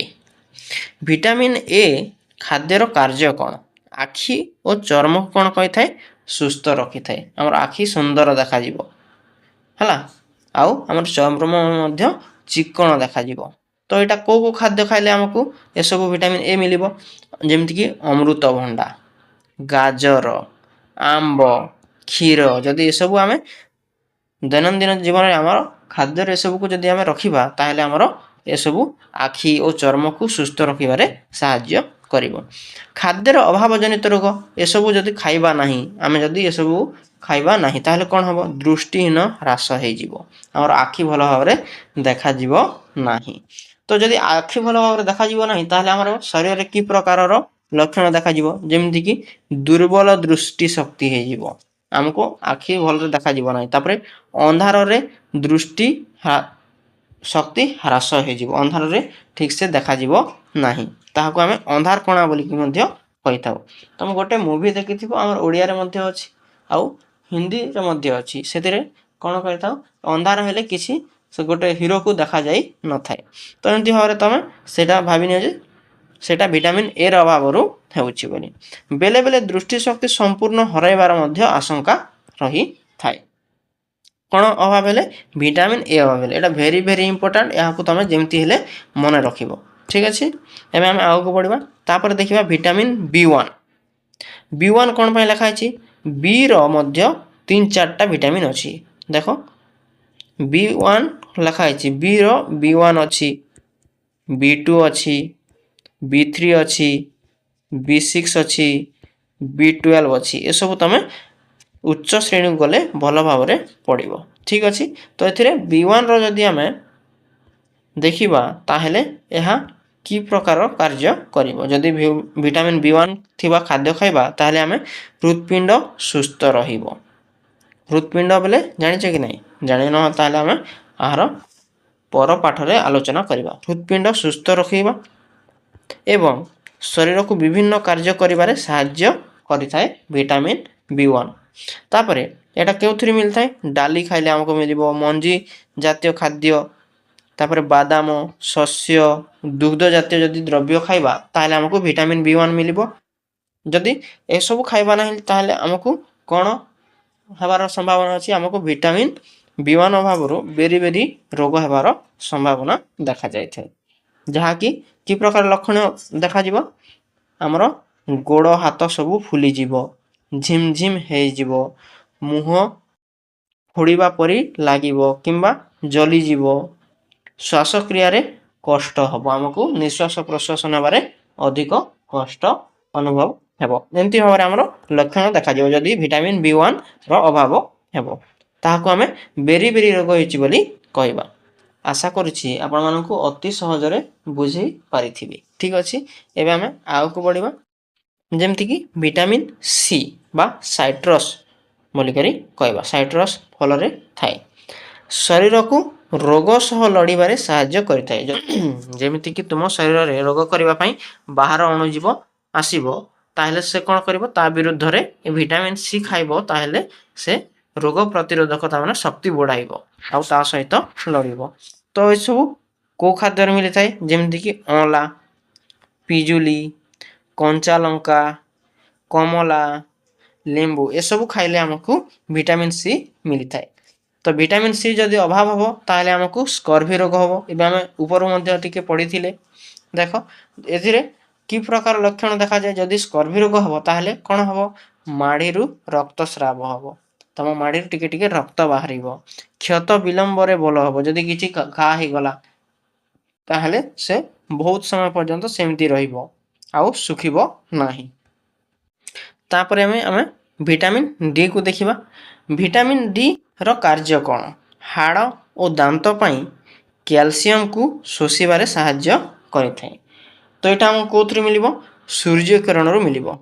ସକାଳୁ ସକାଳୁ ତୁମେ ସୂର୍ଯ୍ୟ କିରଣରେ ଯଦି ଠିଆ ହେବ ତାହେଲେ ଆମକୁ ଭିଟାମିନ୍ ଡି ମିଳିବ। ତାପରେ କ୍ଷୀରରୁ ମିଳିବ, ଲହୁଣୀ, ମାଛ ଓ ଅଣ୍ଡାରୁ ଆମକୁ ଭିଟାମିନ୍ ଡି ମିଳିଥାଏ। ଯଦି ଭିଟାମିନ୍ ଡିର ଅଭାବ ହେବ ତାହେଲେ ଆମକୁ ରିକେଟ୍ସ ରୋଗ ହେବାର ସମ୍ଭାବନା ଥାଏ। ରିକେଟ୍ସ ଯଦି ରୋଗ ହେଉଛି ଜଣକୁ ତାହେଲେ ତାହାର ଲକ୍ଷଣ କିପରି ହେବ? ଯେମିତି କୋମଳ ଓ ବଙ୍କା ହାଡ଼ ହେବ, ତାର ହାଡ଼ ଗୁଡ଼ିକ ଏମିତି ବଙ୍କେଇ ଯିବ, ତାପରେ ଅତି କୋମଳ ରହିବ, ଟିକେ ଯଦି ଏଠି ସେଠି ବଜିଯିବ ତାହେଲେ ଗୋଡ଼ ହାତ ଭାଙ୍ଗିଯିବ। ଏମିତି ଭାବରେ ରିକେଟ୍ସ ରୋଗର ଲକ୍ଷଣ ହେଇଥାଏ। ବୁଝିପାରିଲ? ଏବେ ଆମେ ଆଗକୁ ବଢ଼ିବା। ଯେମିତିକି ଏଇଟା ସରିଗଲା ଭିଟାମିନ୍ ଡି ପର୍ଯ୍ୟନ୍ତ, ଏ ବି ସି ଡି। ଏବେ ଦେଖିବା କେତୋଟି ଖଣିଜ ଲବଣ ଓ ତାହାକୁ ଯଦି ଆମେ ଖାଇବାରେ ଅସୁବିଧା ହେବ ତାହେଲେ ଆମକୁ କି ପ୍ରକାର ରୋଗ ହେବ, ତାହାର ଲକ୍ଷଣ କ'ଣ ହେବ ତା ବିଷୟରେ ଆମେ ଟିକେ ବୁଝି ନେବା। ଯେମିତିକି କ୍ୟାଲସିୟମ୍, ତୁମେମାନେ ଜାଣିଥିବ ଯେ ଡକ୍ଟରମାନେ କ୍ୟାଲସିୟମ୍ ବଟିକା ଖାଇବାକୁ ଦେଇଥାନ୍ତି ଯଦି କାହାର ଗୋଡ଼ ହାତ ବିନ୍ଧୁଛି, ଏମିତି ଯଦି କହିବ ତାହେଲେ। ତ ଏଇଟା କେଉଁଥିରେ କାମ ହେଇଥାଏ? ଗୋଡ଼ ହାତକୁ କିମ୍ବା ଦାନ୍ତକୁ ମଧ୍ୟ ସ୍ୱସ୍ଥ ରଖିବାରେ ସାହାଯ୍ୟ କରିଥାଏ। ତାପରେ ଏଇଟା କେଉଁଥିରେ ମିଳିଥାଏ? ଯେମିତିକି ଆମେ କ୍ଷୀର ଖାଇବା, ସୋୟାବିନ୍, କ୍ଷୀର, ଦହି, ଛେନା ଏସବୁରୁ କ୍ୟାଲସିୟମ୍ ମିଳିଥାଏ। ତ ଏଇଟା ହାଡ଼ ଓ ଦାନ୍ତକୁ କ୍ଷୟ କରିଦେଇଥାଏ। ଯାହା ଯଦି ଆମ ଶରୀରରେ ଏସବୁ ଖାଇବାର ଅଭାବ ହେବ ତାହେଲେ ଆମର ଦାନ୍ତ କ୍ଷୟ ହୋଇଯିବ, ହାଡ଼ କ୍ଷୟ ହୋଇଯିବ, ଧୀରେ ଧୀରେ ଆମେ ସରୁ ହେଇ ଆସିବା। ତାପରେ ଯଦି ଏସବୁର ଅଭାବ ହେଲେ ଆମକୁ କ'ଣ ଲକ୍ଷଣ ହେବ? ଯେମିତିକି ହାଡ଼ ଦୁର୍ବଳ ହେବ, ଦାନ୍ତ କ୍ଷୟ ହେବ, ଧୀରେ ଧୀରେ ଦାନ୍ତ ତୁମ ବୟସ ଅନୁସାରେ ବୟସ ଆଗରୁ ହିଁ ଝଡ଼ିଯିବ, ଏସବୁ ତୁମ ଶରୀରରେ ଦେଖାଯିବ। ତାପରେ ଦେଖ ଆୟୋଡ଼ିନ୍ ବି ଜାଣିଛ ତ ତାହାର କାର୍ଯ୍ୟ କ'ଣ? ଶରୀର ଏବଂ ମାନସିକ କାର୍ଯ୍ୟ କରିବାରେ ସାହାଯ୍ୟ କରିଥାଏ। ଶରୀର ସହିତ ଆମର ମାନସିକ କାର୍ଯ୍ୟକୁ ଠିକ୍ସେ ତୁଲେଇ ବସେ। ଏଇଟା କେଉଁଥିରେ ମିଳିଥାଏ? ସାମୁଦ୍ରିକ ମାଛ ଖାଇବା ଦ୍ୱାରା ଆମକୁ ଆୟୋଡ଼ିନ୍ ମିଳିଥାଏ। ପାଣି ସିଙ୍ଗିଡ଼ା, ଆୟୋଡ଼ିନ୍ ଯୁକ୍ତ ଲୁଣ ଏସବୁ ଖାଇଲେ ଆମକୁ କ'ଣ ଆୟୋଡ଼ିନ୍ ମିଳିଥାଏ। ଯଦି ଏସବୁ ଖାଇବାରେ ଯଦି ଅସୁବିଧା ହେବ ତାହେଲେ ଆମକୁ ଗଳଗଣ୍ଡ ରୋଗ ହେବାର ସମ୍ଭାବନା ଥାଏ। ତ ଗଳଗଣ୍ଡ ରୋଗ ହେଲେ ତାହାର ଲକ୍ଷଣ କିପରି ଦେଖାଯିବ? ତାହାର ବେକ ସମ୍ମୁଖରେ, ଏଠି କିଛିରେ ଲେଖିବା ଭୁଲି ଯାଇଛନ୍ତି ବୋଧେ, ବେକ ସମ୍ମୁଖରେ ଦେଖ ଏମିତି ଫୁଲିଯାଏ, ବେକର ତଳକୁ ଦେଖିବ ଏମିତି ଫୁଲି ଯାଇଥିବ। ତମେ କିଛି ଲୋକ ମଧ୍ୟ ଦେଖିଥିବ ଯାହାର ଏମିତି ବେକରେ କ'ଣ ହେଇଥାଏ? ଫୁଲିକି ରହିଥାଏ। तापरे शेष आमर खनिज लवण जहाँकि आम आयरन पढ़ा। तो आयरन कार्य कौन? आयरन खाइले आम कौन हम? रक्त गुरुत्वपूर्ण उपादान अटे, तो रक्त बढ़। तो जार रक्त कमजोरी होइथिबो ताहाको आयरन टैबलेट मध्य डाक्टर खाइबाकू परामर्श देथांती। जदि एसबू पाइबाकू चाहूचंती ताहले कौन खाइबे? सबुज साग खाइबे, जहाँ किछि साग खाइबे। तापरे पनीपरिबा खाइबे, तटका पनीपरिबा। तापरे डालिम्ब खाइबे, बीटरूट खाइबे। ये सब जदि खाइबे ताहले हमकू आयरन भल भाव में मिली पारिबो। जदि ये सब खाइबार अवहेला हबो ताहले हमकू रक्तहीनता रोग हबो। जदि रक्तहीनता रोग हेला हमकू कि प्रकार लक्षण देखा जिवो? जेमति कि दुर्बलता देखा जिवो, श्वासक्रिया रे असुविधा हबो। ये सब हमकू देखा जिवो। तो आशा करछि आपण मानकू ए सारणीटी अति सहज रे बुझेइली। देखो आगरे आ कोन अछि देखिबा। ठीक अछि।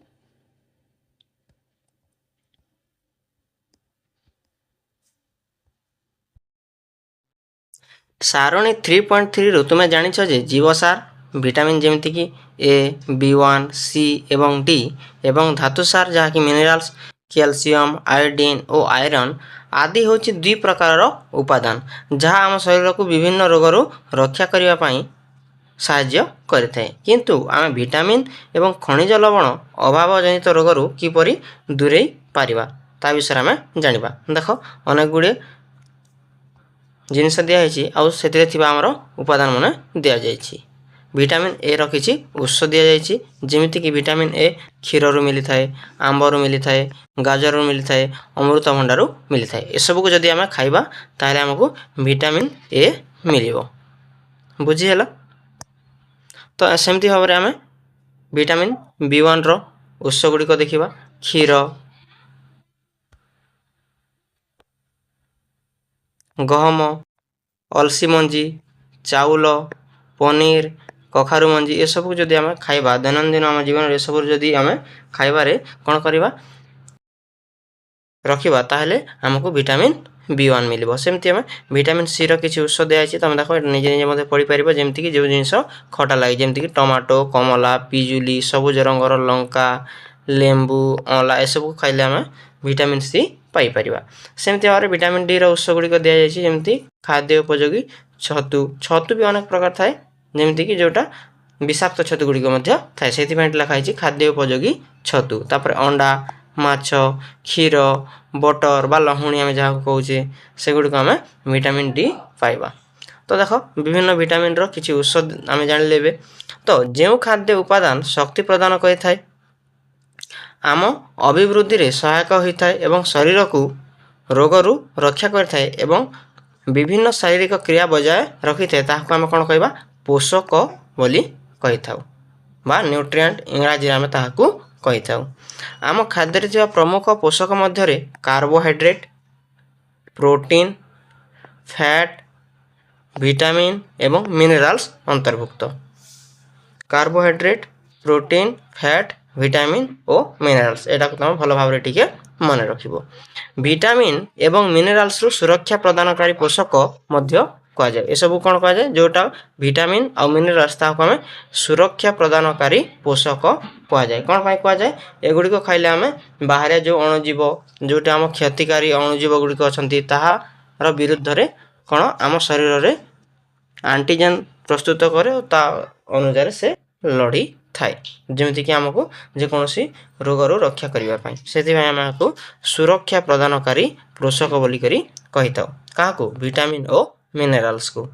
यही पोषक आम शरीर को रोगरू रक्षा करने सह सुस्थ रखी था। मुझे जहाँ कहली से लिखाई देख तुम पितामाता तुमको नियमित क्षीर, सबुज पनीपरिबा, फल एवं शस्य जातीय खाद्य खाइबा को परामर्श देउथिबे।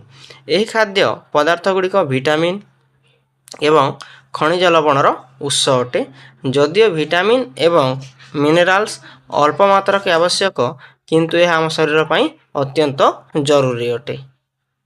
एटा तुम निजे मते जानिछ दैनंदिन जीवन में खाउथिबो ए विषय में बेसी किछि कहबिनी। तापर आगे देख दिया कंचा एवं रंधा पनीपरिबार तुमे कौन पार्थक्य अनुध्यान करिछ जे कंचा खाइब किंबा ताहाकू रोषेई करके खाइले ताहार पार्थक्य कौन ଆସିଥାଏ। ତୁମେ କେବେ ଦେଖିଛ କି ପନିପରିବା ବେଲେ ବେଲେ ନିଜର ସତେଜତା ହରାଇଥାଏ? କିମ୍ବା ଦେଖ ଏବେ ଯାହା ଆଜି ଫ୍ରେଶ୍ କାଟିକି ଆଣିଛ, ମନେକର ଫୁଲକୋବି, ତାହା ଯେତେ ସତେଜ ଥିବ ତାହା ଯଦି ଦିନ ପରେ ରଖିଦେବ, 2 ଦିନ ରଖିଦେବ, ତାର ଧୀରେ ଧୀରେ ସତେଜତା କ୍ରମଶଃ ହ୍ରାସ ମଧ୍ୟ ପାଇଥାଏ। କିମ୍ବା ରୋଷେଇ କରିବା ସମୟରେ ନରମ ହୋଇଥାଏ ଆଉ ତାହା ଅଧିକା ଟିକେ ଟେଷ୍ଟି ବା ସ୍ୱାଦ ଅନୁସାରେ ଟିକେ ଭଲ ଲାଗିଥାଏ। ଖାଦ୍ୟକୁ ଅଧିକ ସମୟ ରାନ୍ଧିବା ଦ୍ୱାରା ଭିଟାମିନ୍ ସି କିଛି ପୋଷକ ନଷ୍ଟ ହୋଇଯାଏ। ତାମାନେ ବହୁତ ସମୟ ପର୍ଯ୍ୟନ୍ତ ଆମେ ତାହାକୁ ରୋଷେଇ କରିବା କଥା ନୁହେଁ। ଯଦି ଭିଟାମିନ୍ ସି ଥିବାର ପନିପରିବାକୁ ଆମେ ଯଦି ବେଶୀ ସମୟ ପର୍ଯ୍ୟନ୍ତ ତାହାକୁ ଆମେ ଯଦି ରୋଷେଇ କରିବା, ତାହେଲେ ସେ ଭିଟାମିନ୍ ସିକୁ ସେ ଦୁର୍ବଳ ବା ସେଥିରୁ ହରାଇ ଯାଇଥାଏ ବା ସେଥିରୁ କ୍ରମଶଃ ହ୍ରାସ ମଧ୍ୟ ପାଇଯାଇଥାଏ ବୋଲି କୁହାଯାଇଛି। ଦେଖ ଯେମିତିକି ଫଳ, କଞ୍ଚା ପନିପରିବା ଆମ ଖାଦ୍ୟରେ ସାମିଲ କରିବା ବୁଦ୍ଧିମାନ ହେବ କି? ହଁ। କଟା କିମ୍ବା ଚୋପା ଛଡ଼ା ପନିପରିବା ଓ ଫଳକୁ ଧୋଇଲେ ମଧ୍ୟ କିଛି ଭିଟାମିନ୍ ନଷ୍ଟ ହୋଇଯାଇଥାଏ। ଆଗକୁ ଟିକେ ପଢ଼ିବା।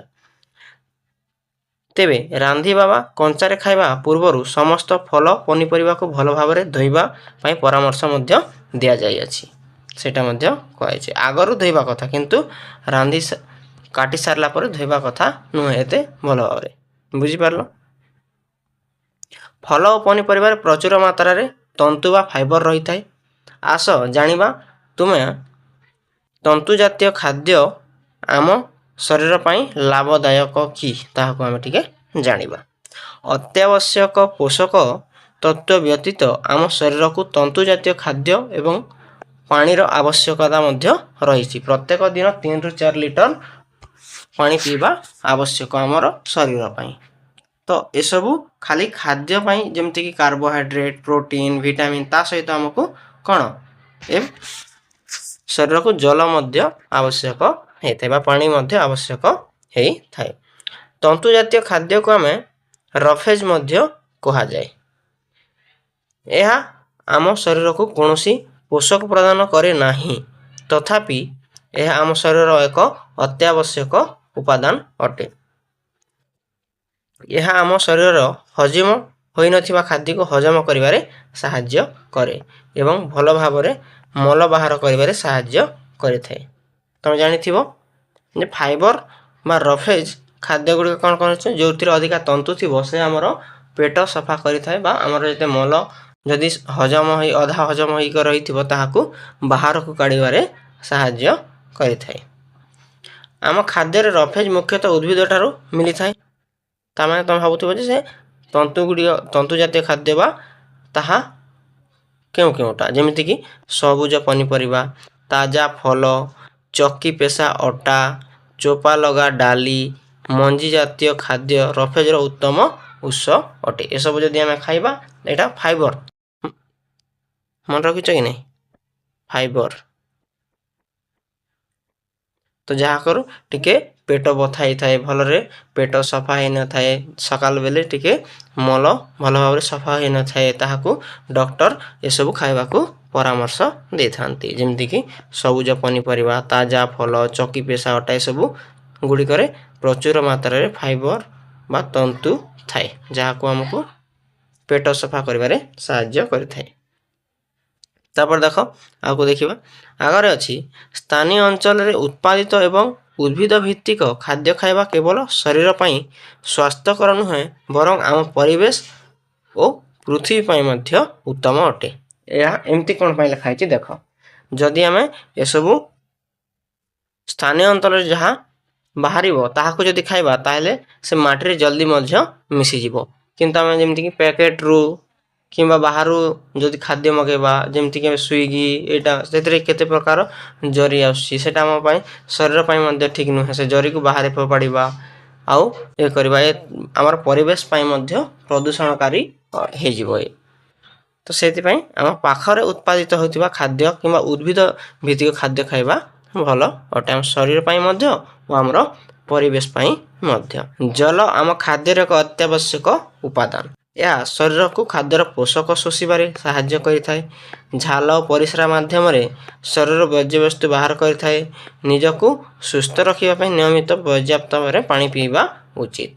ତ ଏଗୁଡ଼ିକ ଆମେ ଯେତେ पानी पिउछे सेतिरे कौन होउची जेते सब मैला जहाँ भी आमर शरीर भितर अछि ताहा आमर मल मूत्र आकार रे झाल आकार रे सब शरीर बाहर को पले आसी सेति आमे सफिशिएंट जल पीवा आवश्यक अटे पाखापाखि 3 ରୁ 4 लिटर प्रत्येक दिन आमे पीवा कथा खाद्यर विभिन्न उपादान को किपरि आमे परीक्षा करिबा जे केउ खाद्य रे केउ उपादान गुडी को रहिछि आमे ताहाकु एमिति जानिबा से कथा टिके आमे एबे जानि रखिबा आस जानिबा विभिन्न खाद्यर पदार्थ रे केउ केउ पोषक रहि थाए ता विषय टिके भलो भाबरे जानि रखिबा केतक पोषक जथा स्टार्च बा जहा स्टार्च बेले कोन एबे नवा शब्द सुनतिबो स्टार्च बेले हला कार्बोहाइड्रेट जोथिरे कार्बन अछि बा कार्बोहाइड्रेट भांगी सारला परे स्टार्च हे थाए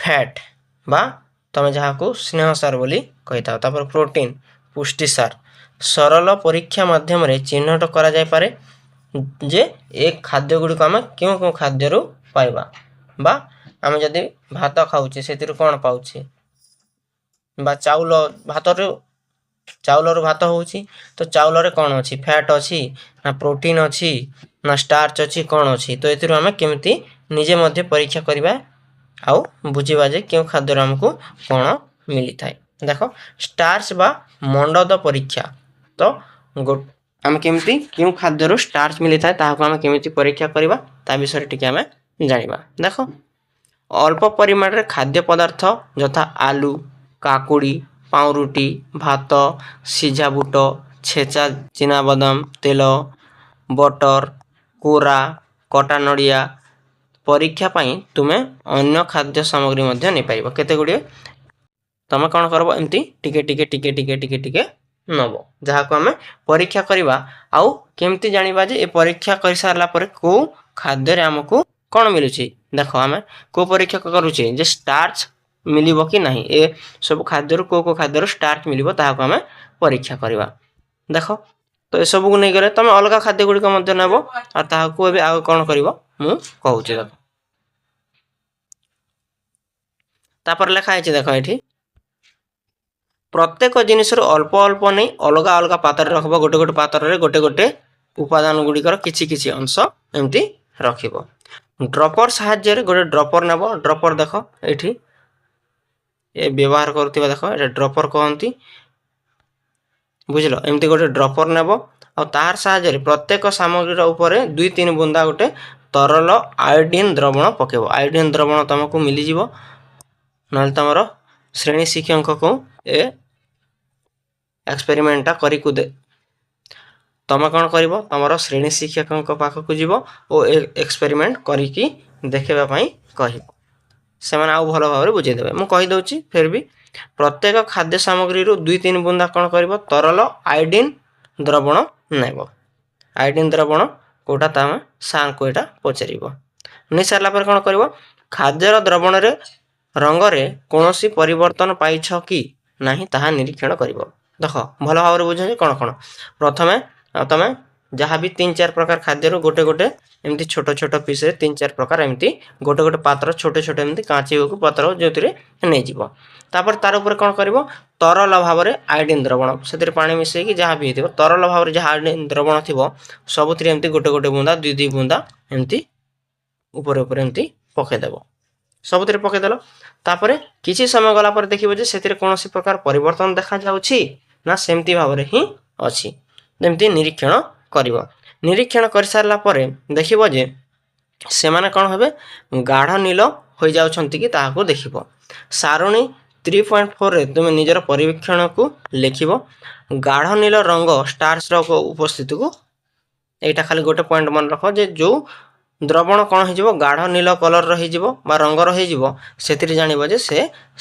खाद्य रे स्टार्च अछि बा कार्बोहाइड्रेट अछि बोली हमें जानिबा जेमिति कि जहा सब कोन छै मीठा लागि थाए ताहा कार्बोहाइड्रेट थाए तेमिति कि चाउल आलू गुड़ ए सब रे कार्बोहाइड्रेट थाए तो ए सब को नै कि जदे करबो ताहले गाढ़ नील कलर रो हे जीवो बुझी पारलो तापर देखो द्वितीय परीक्षा करबा जहा कि हमरो स्नेह सार के खाद्य रु अछि ना नाही ताहा को हमें से समान आकार रे ही परीक्षा करि परिबा किंतु एतिरे हमें अलगा प्रकार तार सूचक व्यवहार करबा देखो गोटे गोटे कर बुझाऊँगी। तो आम जानीगले जे स्टार्च क्यों खाद्य अच्छी कि नहीं ताहा केमिति आम परीक्षा करवा। एबे आम स्नेह सार को केमिति परीक्षा करी जानिबा जे को खाद्य आमको स्नेह सार मिलिबो कि नहीं बा मिलुछि कि नहीं। देखो तो प्रथम पॉइंट लिखाई कार्य 3.5 रे स्टार्च रो उपस्थिति पाई तुम्हें परीक्षा करिथिबा खाद्य सामग्री एक छोट अंश नेब, 2-3टा छोट छोट अंश नेब, किछि खाद्य गुड़िक नेब जेमति कि तुम किछि नहीं पारो। प्रत्येक खाद्य सामग्री को अलग अलग कागज रखिबो, गोटे गोटे कागज रे किछि किछि खाद्य सामग्री रखिबो। मन कहथिरे तुम सिंगड़ा नहीं गलो, गोटे रे किछि बरा नहीं गलो, गोटे रे मुढ़ी नहीं गलो, आ गोटे रे आउ किछि एमती नहीं जिवो। तो सब कागज रे एमती खाद्य गुड़ी को रखिबो। खाद्य को कागज रे गुड़े दबाई दियो, ताहाको गुड़े दबो आउ ताहाको भल से एमती 2टा हाथ रे एमती दबाई देबो। कागज टी फाटी न जिवा प्रत्येक यत्नवान हेबो, जेमती कागज न फाटे, फाटिबार नहीं, जस्ट टिके एमती हल्का हल्का भाव में दबाई देबो। जदि कोनोसी खाद्य सामग्री अल्प पानी थाए ताहा कागज रे सुखिबाकू दियो। जदि टिके टिके जदि तुम खाद्य रे जहा पानी अछि, पानी अंश अछि, ताहाको एमती टिके सुखै देबो। कागज रे एक तैलयुक्त छाप देखा जाउछि कि देखबो, सेतिरे टिके तेलिया तेलिया दिसुछि कि टिके भल भाव देखबो। जो कागज व्यवहार करथिबो से कागज रे एमती तेल तेल टिके लागुछि कि तमे देखिबो। एही छापर कारण कोन बोली तमे भाबुथिबो, बा सेतिरे जो तेल तेल हे जाउछि से कागज रे सेटा कोन पय होछि बोली तमे जानुथिबो। जदि खाद्य सामग्री रे तेल किंबा लहुणी थाए तेबे एहा कागज रे एक तैलयुक्त छाप छाड़ी दिए, जोथिरे अधिक मात्रा रे तेल आउ सबु व्यवहार है कि छणा ही था, छणा हेथिबा खाद्य गुड़िक कौन ही थाए से कागज रे तेल रंती छाप छाड़ी जाए। तुम एटा निजे आज परीक्षा कर, सिंगड़ा मोमोस आउ किछि एमती मुढ़ी ए सबु नहीं कि तुम आज मध्य परीक्षा करि परिबो, घरे मध्य करि परिबो। ठीक अछि। एबे कागज को आलोक सम्मुख रे धरी रखिबो, तापरे तुमे एही छाप माध्यम रे आलोक को झापसा भाव रे देखिबो। एमती सूर्य किरण अछि ता आगल को से कागज को नेबो आउ ताहारे देखिबो केमती देखा जाय देखिबो। कागज रे थिबा तैलयुक्त छाप रो जणा पडुछि जे जेउ खाद्य सेमती छाप अछि सेतिरे कोन अछि फैट बा स्नेह सार रहिछि बोली जानिबो। बुझि पारलो। तो जेउ ए सब परीक्षा अनेक गुड़िए खाद्य को नहीं करिवो, जेउ कागज रे कोन हबो पूरा तेल तेल हे जिवो आउ ताहाको एमती सूर्य किरण रे देखिले पूरा ताहार छाप छाप देखा जिवो। सेतिरो हम जानि परिबा जे से खाद्य रे अधिक मात्रा रे लिपिड बा स्नेह सार भरपूर मात्रा रे अछि बोली कि हमें जानिबा। ठीक अछि।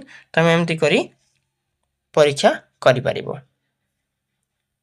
तापर देखिबा हमें एबे प्रोटीन बा पुष्टि सार रो केमिति परीक्षा करंती आउ जानि परिबा जे कोथिरे पुष्टि सार अछि कि नहीं। बुझी हला। देखो यही कार्य शिक्षक द्वारा प्रदर्शन करा जाई पारे, शिक्षक तुम स्कूल रे मध्य यहा करिकी देखैबे।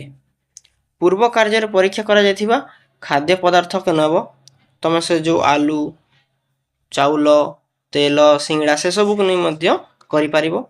हेमदस्ता व्यवहार करी खाद्य सामग्री गोटे पेस्ट तैयारी करिवो किमा गोटे पाउडर मध्य तैयारी करि परिबो। प्रत्येक खाद्य सामग्री को एक अलग सफा टेस्ट ट्यूब रे प्राय आधा चामच रखिबो।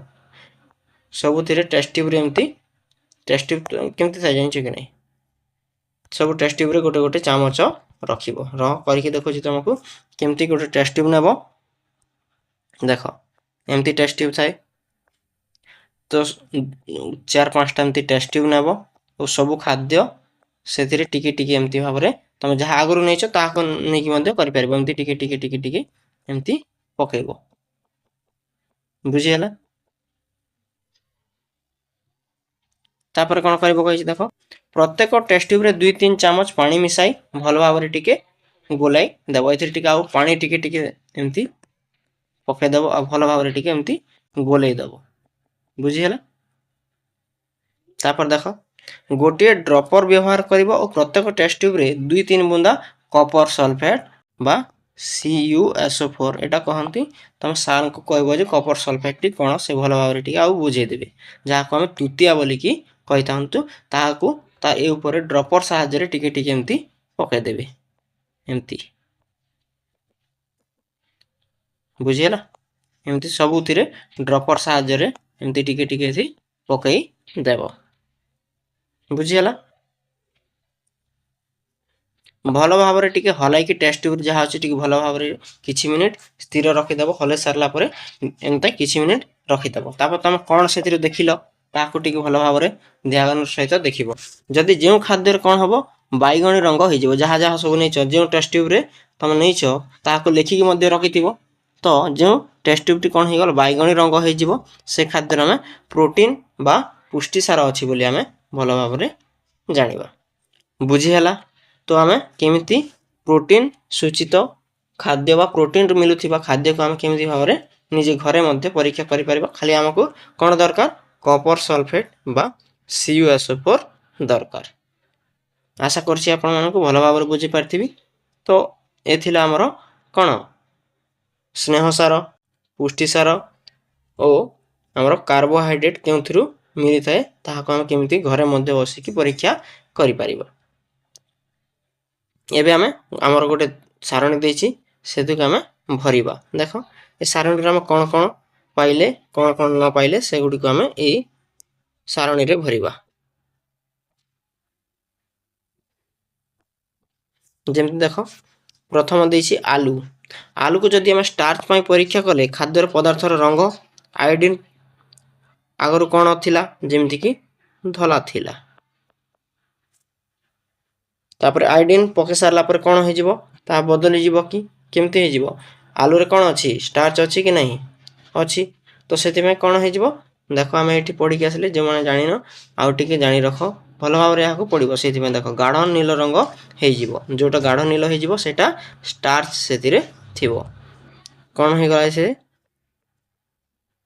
गाढ़ नील हे जिवो तो देखो फैट कोथरे आलू रे नाही तो एथरे किछि देखा जिवो नाही छाप छडेला कि तो कोनोसी तेल छाप छडेला नाही तो सेति में एठी हम कोन लिखिबा नाही लिखिबा तापर एठी मध्य आगरे मध्य कोनोसी छाप छडे नै बे मध्य नाही लिखिबा प्रोटीन मध्य हमको आलू रे मिली न था सेति में एठी मध्य नाही लिखिबो इनती भाबरे करिबो एठी मध्य नाही लिखिबो स्टार्च उपस्थित अछि हां अछि फैट उपस्थित अछि ना कि ता माने ना बेले टोटाली नाही देखो जोटा जो थिर टिक अधिक मात्रा थाए ताहाको हमें कोन कहबा उपस्थित अछि कहबा न हेले बाकीटा नाही बोली कहबा देखो आलू रे खाली स्टार्च थाए बोली मु कहू नाही किबा जे कहूची से भल भाव रे जानि नहांती आलू रे स्टार्च थाए मन कर देखो स्टार्च थाए ता सहित हमर स्नेहसार भी मिलिबो गोटे कथा धर स्नेहसार भी मिलिबो ता सहित श्वेतसार भी मिलिबो पुष्टिसार भी मिलिबो एमती भाव अन्य सबु थाए किंतु अधिक मात्रा रे कोन थाए तो 100% जदि आमे नेबा ताहेले आलू रे कोन थिबो स्टार्च ता थिबो 80% तो सेति पय आमे आलू रे कोन पाइबा बोली कहबा आलू रे स्टार्च बा हम कार्बोहाइड्रेट पाइबा बा श्वेतसार पाइबा बोली कहबा पुष्टिसार कहली कि आगर टिके ध्यान देखिबो जदि पुष्टिसार कहि दिछि श्वेतसार हबो ओडिया इंग्रजी टिके अलगा हो जाउची स्टार्च बिले हला श्वेतसार बा कार्बोहाइड्रेट तो कार्बोहाइड्रेट रो मात्रा 80% थिबो आ 10% मन कर हमर श्वेतसार मध्य ई स्नेहसार मध्य थाई पारे बुझियला सेमति और 5% अलगा किसी मध्य थाई पारे किंतु जोटा अधिक मात्रा रे थाइबो किंतु जोटा अधिक मात्रा रे थिबो ताको ही हमें अछि बोली कहिताको जेमति कि आलू रे हमें कोन पाइबा बेले स्टार्च पाइबा बोली कहबो बुझियला तो सेमति हमरे काकुडी नबो अलगा सब को परीक्षा करिके ए सब सारणी भरिबो बुझियला भातर मध्य तमे श्वेतसार पाइबो सिझा बुटरू कोन पाइबो चीना बादाम रो तमे स्नेहसार पाइबो बुझियला बटर रू मध्य स्नेहसार मिलिबो तमे एटा सब परीक्षा करिके निजे निजे मध्य करिबो न हेले आ तमरो श्रेणी शिक्षकंकु ए परीक्षाटी करिबाको कहिबो तो एबे आमे देखिबा संतुलित खाद्य बा सुषम खाद्य कोन समस्तंक पई पोषण आवश्यकता समान कि नुहे काहे जे काम करूची ଟିକେ କଠିନ ପରିଶ୍ରମ କରୁଛି ତାକୁ ଟିକେ ଅଧିକ ପ୍ରକାର ପୋଷଣ ଦରକାର ହେଇଥାଏ, ଯେମିତିକି ଯୁବକ ଗୁଡ଼ିକ କିମ୍ବା ଯେମିତିକି ବୟସ ଅନୁସାରେ। ତୁମକୁ ଏବଂ ତୁମ ଜେଜେବାପା ଓ ଜେଜେମାଙ୍କୁ ସମାନ ପ୍ରକାର କିମ୍ବା ସମାନ ପରିମାଣରେ ପୋଷକ ତତ୍ତ୍ୱ ଦରକାର କି ନୁହେଁ। କାର୍ଯ୍ୟ ଅନୁସାରେ ବୟସ, ଲିଙ୍ଗ, ଶାରୀରିକ କାର୍ଯ୍ୟ, ସ୍ୱାସ୍ଥ୍ୟ ସ୍ଥିତି, ଜୀବନଶୈଳୀ ଇତ୍ୟାଦି ଅନୁସାରେ କ'ଣ ହେଇଥାଏ, ଆମର ଖାଦ୍ୟ ପୋଷକର ପ୍ରକାରର ପରିମାଣ ଆବଶ୍ୟକତା ଭିନ୍ନ ହେଇପାରେ। ଆସ ବୁଝିବା। ତ ତାହାକୁ ଟିକେ ବୁଝିବାକୁ ଚେଷ୍ଟା କରିବା। ତୁମେ କାର୍ଯ୍ୟ 3.1ର ସପ୍ତାହର ସାରା ଖାଇବାର ଖାଦ୍ୟ ତାଲିକା କରିଛ? ହଁ, କରିଛେ। ତୁମର ଖାଦ୍ୟରେ ବିଭିନ୍ନ ଖାଦ୍ୟର ବୃଦ୍ଧି ଏବଂ ବିକାଶ ପାଇଁ ଆବଶ୍ୟକତା ସମସ୍ତ ପୋଷକ ତତ୍ତ୍ୱ ବା ଅନ୍ୟାନ୍ୟ ଆବଶ୍ୟକତା ଉପାଦାନ ଅଛି କି ନାହିଁ ଯାଞ୍ଚ କର। ଅଛି, ଆମେ ଯାହା ଜାଣିଛେ। ପୋଷକ ତତ୍ତ୍ୱ କିମ୍ବା ଅନ୍ୟାନ୍ୟ ଖାଦ୍ୟ ଉପାଦାନ ଆଉ ଅଧିକ ଆବଶ୍ୟକତା ତାହା ଯାଞ୍ଚ କର। ଆଉ କ'ଣ କ'ଣ ଅଧିକ ଆବଶ୍ୟକତା ହେଇଥାଏ ତାହାକୁ ମଧ୍ୟ ଯାଞ୍ଚ କର ବୋଲି ଆମକୁ ସେ କହୁଛି। ଦେଖ ଏଠି କ'ଣ ଦେଇଛି, ଶରୀରର ଠିକ୍ ବୃଦ୍ଧି ଓ ବିକାଶ ପାଇଁ ଖାଦ୍ୟରେ ସମସ୍ତ ପ୍ରକାରର ଆବଶ୍ୟକତା ପୋଷକ, ଯାହାକି ରଫେଜ, ଜଳ ଉପଯୁକ୍ତ ମାତ୍ରାରେ ରହିଲେ ସେହି ଖାଦ୍ୟକୁ ଆମେ ସୁଷମ ଖାଦ୍ୟ ବା ସନ୍ତୁଳିତ ଖାଦ୍ୟ କହିବା। ଶରୀର ବୃଦ୍ଧି କିମ୍ବା ବିକାଶ ପାଇଁ କ'ଣ ଦରକାର? ସମସ୍ତ ପ୍ରକାର ପୋଷକ ଦରକାର ହେଇଥାଏ, ଯେମିତିକି ପୁଷ୍ଟିସାର, ଶ୍ୱେତସାର, ଜୀବସାର, ଧାତୁସାର, ଏମିତି ପ୍ରକାରେ ସବୁ ପ୍ରକାର ଆମକୁ ମିଳିବା ଦରକାର। ତା ସହିତ ଆମକୁ କ'ଣ ଉପଯୁକ୍ତ ଜଳ ମଧ୍ୟ ମିଳିବା ଦରକାର। ଯେତିକି ମାତ୍ରାରେ ମିଳିବା ଦରକାର ସେତିକି ଯଦି ମିଳୁଛି ତାହେଲେ ଆମେ ସେ ଖାଦ୍ୟକୁ ସୁଷମ ଖାଦ୍ୟ ବୋଲି କହିବା। ବୁଝିହେଲା? ତ ସୁଷମ ଖାଦ୍ୟ କହିଲେ କ'ଣ? ଆସ ତୁଳନା କରିବା। ଏଠାରେ ପ୍ରଦର୍ଶିତ ଆଲୁ ଚିପ୍ସ ପ୍ୟାକେଟ୍ ଏବଂ ଭଜା ଚଣା ପ୍ୟାକେଟ୍ର ଦିଆଯାଇଥିବା ପୋଷକର ସୂଚନା ପଢ଼ ତମେ। ଦେଖ ଆଲୁ ଚିପ୍ସରେ କ'ଣ ଅଛି? 100 ଗ୍ରାମ ଆଲୁ ଚିପ୍ସ ଆଉ 100 ଗ୍ରାମ ପୋଷକ ବା ଭଜା ଚଣାରେ କ'ଣ କ'ଣ ଆମକୁ ମିଳିବ? ଏଥିରେ କେତେ ଶକ୍ତି ମିଳିବ? 536 କିଲୋ କ୍ୟାଲୋରୀ ଶକ୍ତି ମିଳୁଛି। ଆଉ ସେଥିରେ କେତେ ଶକ୍ତି? 355 କିଲୋ କ୍ୟାଲୋରୀ ଶକ୍ତି ମିଳୁଛି। ଏଥିରେ ଆଲୁ ଚିପ୍ସରେ ଫ୍ୟାଟ୍ କେତେ ମାତ୍ରାରେ ଅଛି? 35 ଗ୍ରାମ ଫ୍ୟାଟ୍ ଅଛି। ସେହି ଭାବରେ ଫ୍ୟାଟ୍ ଆମର ଭଜା ଚଣାରେ 6.26 ଗ୍ରାମର ମିଳୁଛି। କାର୍ବୋହାଇଡ୍ରେଟ୍ ସେମିତି ଆମର ଆଲୁ ଚିପ୍ସରେ 53 ଗ୍ରାମ ଥିଲା ବେଳେ କାର୍ବୋହାଇଡ୍ରେଟ୍ ଆମର ଭଜା ଚଣାରେ 58.58 ଗ୍ରାମ ମିଳୁଛି। ସେମିତି ପ୍ରୋଟିନ୍ ଆଲୁ ଚିପ୍ସରେ 7.0 ଗ୍ରାମ ମିଳିଲା ବେଳେ ପ୍ରୋଟିନ୍ ଆମର ଭଜା ଚଣାରେ 18.64 ଗ୍ରାମ ମିଳୁଛି। ତନ୍ତୁ ଜାତୀୟ ଖାଦ୍ୟ ଆମକୁ 4.8 ଗ୍ରାମରେ ମିଳୁଛି ଆମର ଆଲୁ ଚିପ୍ସରେ, ଆଉ 16.8 ଗ୍ରାମ ଆମର ଭଜା ଚଣାରେ ମିଳୁଛି। ତ ଅଧିକ ମାତ୍ରାରେ ଦେଖିବା ଆମର ସୁଷମ ଖାଦ୍ୟଟି କ'ଣ ହେବ? ଆମର ଭଜା ଚଣା ହେବ। ଉପରୋକ୍ତ ଖାଦ୍ୟ ପ୍ୟାକେଟରେ ଥିବା ପୋଷକ ସୂଚନା ଆଧାରରେ ତୁମେ କେଉଁ ଖାଦ୍ୟ ଚୟନ କରିବ? ଭଜା ଚଣାକୁ ଅବଭିୟସଲି ଚୟନ କରିବ। କିଛି ଖାଦ୍ୟରେ ଶ୍ୱେତସାର ଏବଂ ସ୍ନେହସାର ମାତ୍ରା ଅଧିକ ଥିବାରୁ ଅଧିକ କ୍ୟାଲୋରୀ ଥାଏ। ଏହା ବ୍ୟତୀତ ଅଧିକ ପ୍ରୋଟିନ୍, ମିନେରାଲ୍ସ, ଭିଟାମିନ୍ ଏବଂ ରଫେଜ ବହୁତ କମ୍ ମାତ୍ରାରେ ମଧ୍ୟ ରହିଥାଏ। ଏହି ଖାଦ୍ୟକୁ ଜଙ୍କ ଫୁଡ୍ ବୋଲି କୁହାଯାଏ। ପ୍ରୋଟିନ୍, ମିନେରାଲ୍ସ, ଭିଟାମିନ୍ ଓ ରଫେଜ ବହୁତ କମ୍ ମାତ୍ରାରେ ଥାଏ ଓ ଅଧିକ ମାତ୍ରାରେ କ'ଣ ଥାଏ? ଆମର ଅଧିକ ମାତ୍ରାରେ କିଲୋ କ୍ୟାଲୋରୀର ଶ୍ୱେତସାର, ସ୍ନେହସାର ଅଧିକ ଥାଏ। ତାହାକୁ ଆମେ ଜଙ୍କ ଫୁଡ୍ ବୋଲିକି କହିବା। ଯାହା କିଛି ଆମେ ଫାଷ୍ଟ ଫୁଡ୍ ଏମିତି ତଲା ହେଉଥିବା ଖାଦ୍ୟ ଗୁଡ଼ିକ ଏସବୁ ହେଲା ଜଙ୍କ ଫୁଡ୍ରେ ଯିବ। ଏହି ଖାଦ୍ୟ ଗୁଡ଼ିକ ମଧ୍ୟରେ ଆଲୁ ଚିପ୍ସ, ଚକୋଲେଟ୍, ଥଣ୍ଡା ପାନୀୟ ଅନ୍ତର୍ଭୁକ୍ତ, ଯାହାକି କୋଲ୍ଡ ଡ୍ରିଙ୍କସ୍ ତୁମେ ପିଉଛ। ବାରମ୍ବାର ଏହିସବୁ ଖାଦ୍ୟ ଖାଇବା ଭଲ ମଧ୍ୟ ଆମ ଶରୀର ପାଇଁ ନୁହେଁ, କାରଣ ଏହା ଆମ ଶରୀର ପାଇଁ ସ୍ୱାସ୍ଥ୍ୟକର ନୁହେଁ। ଅଧିକ ପ୍ରକାରରେ ମୋଟା କରିଦିଏ, ମଣିଷକୁ ମୋଟା କରି ଦେଇଥାଏ। ଏପରି ବ୍ୟକ୍ତି ଅନେକ ସ୍ୱାସ୍ଥ୍ୟ ସମସ୍ୟାର ସମ୍ମୁଖୀନ ହୋଇଥାନ୍ତି। ତୁମେ ସର୍ବଦା ଡକ୍ଟର ସବିତାଙ୍କ ପରାମର୍ଶକୁ ମନେ ରଖିବା ଉଚିତ ଯେ ସ୍ୱାସ୍ଥ୍ୟ ହିଁ ଅମୂଲ୍ୟ ସମ୍ପଦ ଅଟେ। ଯଦି ତୁମ ସ୍ୱାସ୍ଥ୍ୟ ଠିକ୍ ଅଛି ତାହେଲେ ତୁମ ସବୁଠାରୁ ଧନୀ ବା ରିଚ୍ ପର୍ସନ୍ ବୋଲି କହିବା।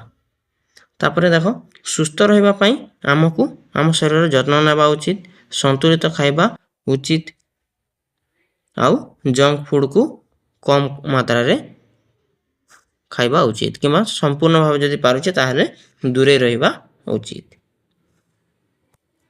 ବୁଝିହେଲା? ସୁଖମୟ ଜୀବନ ପାଇଁ ଉତ୍ତମ ସ୍ୱାସ୍ଥ୍ୟ ଏକାନ୍ତ ଆବଶ୍ୟକ ଅଟେ। କାର୍ଯ୍ୟ 3.9ରେ ତୁମେ ଅଧ୍ୟୟନ କରିଥିବା 2ଟି ଖାଦ୍ୟ ମଧ୍ୟରୁ କେଉଁଟି ଜଙ୍କ ଫୁଡ଼ ବୋଲି କୁହାଯାଇପାରେ? ଆଲୁ ଚିପ୍ସକୁ ଆମେ ଜଙ୍କ ଫୁଡ଼ ବୋଲି କହିପାରିବା। ତାପରେ ଦେଖ ବାଜରା ବା ପୋଷଣଯୁକ୍ତ ଶସ୍ୟ କହିଲେ କ'ଣ ଆମେ ଦେଖିବା। ଯଅ, ବାଜରା, ମାଣ୍ଡିଆ ଓ ସାନୁଆ ବିଷୟରେ ତୁମେ ଶୁଣିଥିବ। ଏଗୁଡ଼ିକ ଭାରତରେ ଉତ୍ପାଦିତ ଫସଲ ଅଟେ। ବିଭିନ୍ନ ଜଳବାୟୁରେ ଏଗୁଡ଼ିକ ଆମେ ସହଜରେ ଚାଷ କରିପାରିବା। ଏହା ବ୍ୟତୀତ ଅତ୍ୟଧିକ ପୁଷ୍ଟିସାର ଶସ୍ୟକୁ ବାଜରା ମଧ୍ୟ କୁହାଯାଏ। ବାଜରାରୁ ପ୍ରସ୍ତୁତ ସାମଗ୍ରୀ ଖାଇଛ କି? ଯଦି ତୁମେ ଖାଇଛ ତାହେଲେ ମନେ ପକାଅ। ବାଜରାର କ୍ଷୁଦ୍ର ଆକାରରେ ଶସ୍ୟ ଏବଂ ଶତାବ୍ଦୀ ଧରି ଭାରତୀୟ ଖାଦ୍ୟର ଅବିଚ୍ଛେଦ୍ୟ ଅଙ୍ଗ ଅଟେ। ଅନେକ ସ୍ୱାସ୍ଥ୍ୟପୂର୍ଣ୍ଣ ଉପକାରିତା କାରଣରୁ ଏହି ଶସ୍ୟକୁ ବହୁ ଲୋକପ୍ରିୟତା ହାସଲ କରିଛି। ଏହା ଆମର ସ୍ୱାସ୍ଥ୍ୟ ପାଇଁ ଭଲ, ଯାହାକି ବାଜରା ଯିଏ ଖାଉଛ ସେ ତାର ସ୍ୱାସ୍ଥ୍ୟ ଠିକ୍ ରହିଥାଏ। ଏଥିରେ ଭିଟାମିନ୍, ଆଇରନ୍, କ୍ୟାଲସିୟମ୍, ମିନେରାଲ୍ସ ଏବଂ ଡାଏଟ୍ରି ଫାଇବର ଭରପୁର ମାତ୍ରାରେ ଅଛି, ଯାହା ଆମ ସ୍ୱାସ୍ଥ୍ୟ ପକ୍ଷେ ଅତି ସୁନ୍ଦର ଅଟେ ଓ ଆମର ପେଟ ଭଲ ରହିଥାଏ। ସେଥିପାଇଁ ଏହି ଶସ୍ୟକୁ ଆମେ ପୋଷକ ଶସ୍ୟ ମଧ୍ୟ କହିଥାଉ। ଏହା ଆମ ଶରୀରର ସ୍ୱାଭାବିକ କାର୍ଯ୍ୟ ବା ସୁଷମ ଖାଦ୍ୟ ଯୋଗାଇ ଥାଏ, ଯାହା ଆମ ଶରୀରକୁ ନିତାନ୍ତ ଆବଶ୍ୟକ ଅଟେ। ତାପରେ ଖାଦ୍ୟରେ ଯାତ୍ରା କ୍ଷେତରୁ ଆମେ ଥାଳି ପର୍ଯ୍ୟନ୍ତ, ଆମେ ଯେମିତିକି କ୍ଷେତରେ ଯାହା ଉପୁଜୁଛି ତାହାଠାରୁ ଆମର ଖାଇବା ଥାଳି ପର୍ଯ୍ୟନ୍ତ ତାହାର ଯାତ୍ରା କିପରି ହେଇଥାଏ ତା ବିଷୟରେ ଆମେ ଟିକେ ଜାଣି ରଖିବା। ଯେମିତିକି ଚାଷ ଜମିରୁ ଆମ ଥାଳି ପର୍ଯ୍ୟନ୍ତ କେମିତି ପହଞ୍ଚିଥାଏ, ଏହି ପ୍ରକ୍ରିୟାରେ କ'ଣ କ'ଣ ଅନ୍ତର୍ଭୁକ୍ତ ଅଛି, ଏହି ପ୍ରକ୍ରିୟା ସହିତ ସମ୍ପୃକ୍ତ ବ୍ୟକ୍ତିମାନେ କିଏ ଅଛନ୍ତି, ତୁମେ ଜାଣ କି ଜମିରେ ବିହନ ଅଙ୍କୁରିତ ହେବା ପରେ ଅଟା ପାଇବା ପାଇଁ କେତେ ସମୟ ଲାଗିଥାଏ ଆଉ କେତେ ପରିଶ୍ରମ ଲାଗିଥାଏ। ଏହା ଚିତ୍ର 3.10କୁ ଦେଖିବା ଓ ତାହାକୁ ଭଲ ଭାବରେ ବୁଝିବା। ଦେଖ ପ୍ରଥମେ କ'ଣ କରାଯାଏ, ଏଠି ଦେଖ ମଞ୍ଜି ବୁଣା ଆରମ୍ଭ ହୋଇଗଲା। ଫାର୍ଷ୍ଟ ଚିତ୍ରଟିକୁ ତମେ ଦେଖ, ମଞ୍ଜି ବୁଣା ଠାରୁ ଆରମ୍ଭ ହୋଇଗଲା ଏଇଠୁ। ତାପରେ କ'ଣ ହେଇଥାଏ, ତାହାର ଶସ୍ୟ ଅମଳ ପରେ ତାକୁ କଟାଯାଏ। କଟିକରି ଏମିତିକି ଶସ୍ୟ କାଟିବା ପାଇଁ ପରେ ଝଡ଼ାଇ ଦିଆଯାଏ। ଝଡ଼ି ଦେଇ ସାରିଲା ପରେ ତାହାକୁ ଆସିକି ପ୍ୟାକେଟରେ ଭର୍ତ୍ତି କରାଯାଏ, ଦେଖିପାରୁଥିବ ଏଇଟା। ତାପରେ ତାହାକୁ ଆସିକି ଗ୍ରାଇଣ୍ଡିଙ୍ଗ ବା ପ୍ୟାକିଂ କରାଯାଏ। ତାପରେ ତାହା ଖୁଚୁରା ଦୋକାନମାନଙ୍କୁ ଏମିତି ଆସିଥାଏ। ତାପରେ ତାହା ଆମର ଘର ଘରକୁ ଆସିକି ଏମିତି ପ୍ଲେଟ୍ରେ ଖାଇବାକୁ ଆମକୁ ମାଆ ମାନେ କରିକି ଦେଇଥାନ୍ତି। ଏଇଟା ହେଉଛି ତାହାର ପୁରା ପ୍ରୋସେସଟା, ପୁରା ଯାହା ବିହନରୁ ଗଛରୁ ଅମଳ ହେବା ପର୍ଯ୍ୟନ୍ତ ଶସ୍ୟ କାଟିବା, ତାପରେ ପ୍ୟାକେଟରେ ଭରିବା, ତାପରେ ଖୁଚୁରା ଦୋକାନକୁ ଆସିବା ଆମ ଘର ପର୍ଯ୍ୟନ୍ତ, ଏମିତି ହିଁ ଟୋଟାଲ ପ୍ରୋସେସଟା ହେଇଥାଏ। ଦେଖ ଉତ୍ପାଦନକାରୀ ଠାରୁ ଆମର ଉପଭୋକ୍ତା ପର୍ଯ୍ୟନ୍ତ ଗୋଟିଏ ବ୍ୟାଗ୍ ଗହମ କିମ୍ବା ଅନ୍ୟ କୌଣସି ପଦାର୍ଥ ପହଞ୍ଚାଇବାକୁ ଖାଦ୍ୟ ଯାତ୍ରା ବୋଲି ଆମେ କହିଥାଉ। ଖାଦ୍ୟ ଯାତ୍ରା ସମୟରେ ହ୍ରାସ କରିବା ଗୁରୁତ୍ୱପୂର୍ଣ୍ଣ କାରଣ ଏବଂ ପରିବହନ ସମୟରେ ଖର୍ଚ୍ଚ ଏବଂ ପ୍ରଦୂଷଣ ହ୍ରାସ କରିଥାଏ, ଯାହାଦ୍ୱାରା କୃଷକମାନେ ଉପକୃତ ହେବା ସହିତ ଆମେ ସତେଜ ସ୍ୱାସ୍ଥ୍ୟକର ଖାଦ୍ୟ ପାଇଥାଉ। ଏଇଟା ତୁମେମାନେ ଜାଣିଛ। ଅନେକ ଲୋକ ଖାଦ୍ୟ ନଷ୍ଟ କରି ଥାଳିରେ ଛାଡ଼ି ଦେଇଥାନ୍ତି। ତୁମେମାନେ ମଧ୍ୟ କେମିତି କରୁଥିବ ଯେ ମା ଯାହା ଦେଉଥିବେ ତାହାରୁ ଅଧା ଖାଇକି ଉଠିକି ପଳେଇ ଆସୁଥିବ। ଚାଷ ଜମିରୁ ଆମେ ପ୍ଲେଟ୍କୁ ଖାଦ୍ୟ ପହଞ୍ଚିବା ପାଇଁ କୃଷକ ଏବଂ ଅନ୍ୟ ଗୋଷ୍ଠୀ ସଦସ୍ୟମାନେ କେତେ ସମୟ ବା କେତେ ପରିଶ୍ରମ କରୁଥିବେ ତାହା ମନେ ରଖିବା ଉଚିତ। ତୁମେ ଯଦି ଖାଇବା ଛାଡ଼ି ଦେଉଛ ତାହେଲେ ଥରେ ଭାବିବ ଯେ ତା ପଛରେ କେତେ ଲୋକଙ୍କର ପରିଶ୍ରମ ରହୁଛି, କେତେ ଦିନ ଚାଷ ହେଉଛି, କେତେ ଦିନ ଲାଗୁଛି ତାହା ଅମଳ ହେଇକି ତମ ପାଖକୁ ଆସିବାକୁ କେତେ ପରିଶ୍ରମ ହେଉଛି ତାହା ତମେ ଭାବିକି ଖାଇବା ନଷ୍ଟ କରିବ ହେଲା। ତାପରେ କ'ଣ ଦେଉଛି, ଆମେ ଯେତିକି ଖାଇପାରିବା ସେତିକି ହିଁ ନେବା ଉଚିତ ଅଟେ। ଏହାଦ୍ୱାରା ଖାଦ୍ୟ ନଷ୍ଟ କମ୍ ହେଇଯିବ। କ୍ଷେତରୁ ପ୍ଲେଟ୍କୁ ଖାଦ୍ୟ ପାଇବା ସମ୍ପୃକ୍ତ ବିଭିନ୍ନ ପ୍ରକ୍ରିୟାରେ ସମୟ ସୀମା ଖୋଜିବାକୁ ଚେଷ୍ଟା କରିବ, ଯେ କେତେ ସମୟ ଲାଗୁଛି, କେତେ ପରିଶ୍ରମ ଲାଗୁଛି, ତାପରେ ଯାଇକି ଆମେ ଖାଇବା ପାଇପାରୁଛେ। ଆମର ପାଖେ ଯେତେ ପଇସା ଥାଉ ନା କାହିଁକି, ଯଦି ସେ ପରିଶ୍ରମ ତା ପଛରେ ଯଦି ନ ଲାଗିବ ବା ଆମେ ଯଦି ଗୋଟେ କୃଷକ ପରିଶ୍ରମ ନ କରିବ ତାହେଲେ ଆମେ ଖାଇବା ପାଇପାରିବା ନାହିଁ। ଯେତେ ପଇସା ଥିଲେ କ'ଣ ହେବ, ଯଦି ଖାଇବା ଯଦି ସମ୍ପୂର୍ଣ୍ଣ ଭାବେ ଆମକୁ ମିଳିପାରିବ ନାହିଁ। ତମେ ଏହାକୁ ଟିକେ ମନେ ରଖିବ ଯେ ଆମେ ଯାହା ଖାଉଛେ ତା ପଛରେ କେତେ କୃଷକମାନଙ୍କର ପରିଶ୍ରମ ଅଛି ହେଲା। ଏଟାକୁ ଭାବିବ ଆଉ ଖାଇବାକୁ ନଷ୍ଟ କରିବ ନାହିଁ। ଏ ଥିଲା ଆମର ସୁନ୍ଦର ପାଠଟିଏ। ଆଶା କରିଛି ଆପଣମାନଙ୍କୁ ଅତି ସହଜରେ ବୁଝେଇ ପାରିଥିବି। ଭଲ ଲାଗିଲେ ଗୋଟେ ଲାଇକ୍ କରିବ, ସାଙ୍ଗମାନଙ୍କ ସହିତ ସେୟାର କରିବ ଓ ଆମର ଚ୍ୟାନେଲକୁ ମଧ୍ୟ ସବସ୍କ୍ରାଇବ୍ କରିକି ରଖିବ। ଏହାପରେ ଯାହା ସବୁ ଆମର ପ୍ରଶ୍ନ ଉତ୍ତର ଅଛି ତାହାକୁ ଆଉ ଗୋଟେ ଭିଡ଼ିଓରେ ସୁଟ୍ କରିବା ଆଉ ଗୋଟେ ଭିଡ଼ିଓରେ ତାହାକୁ ଆଲୋଚନା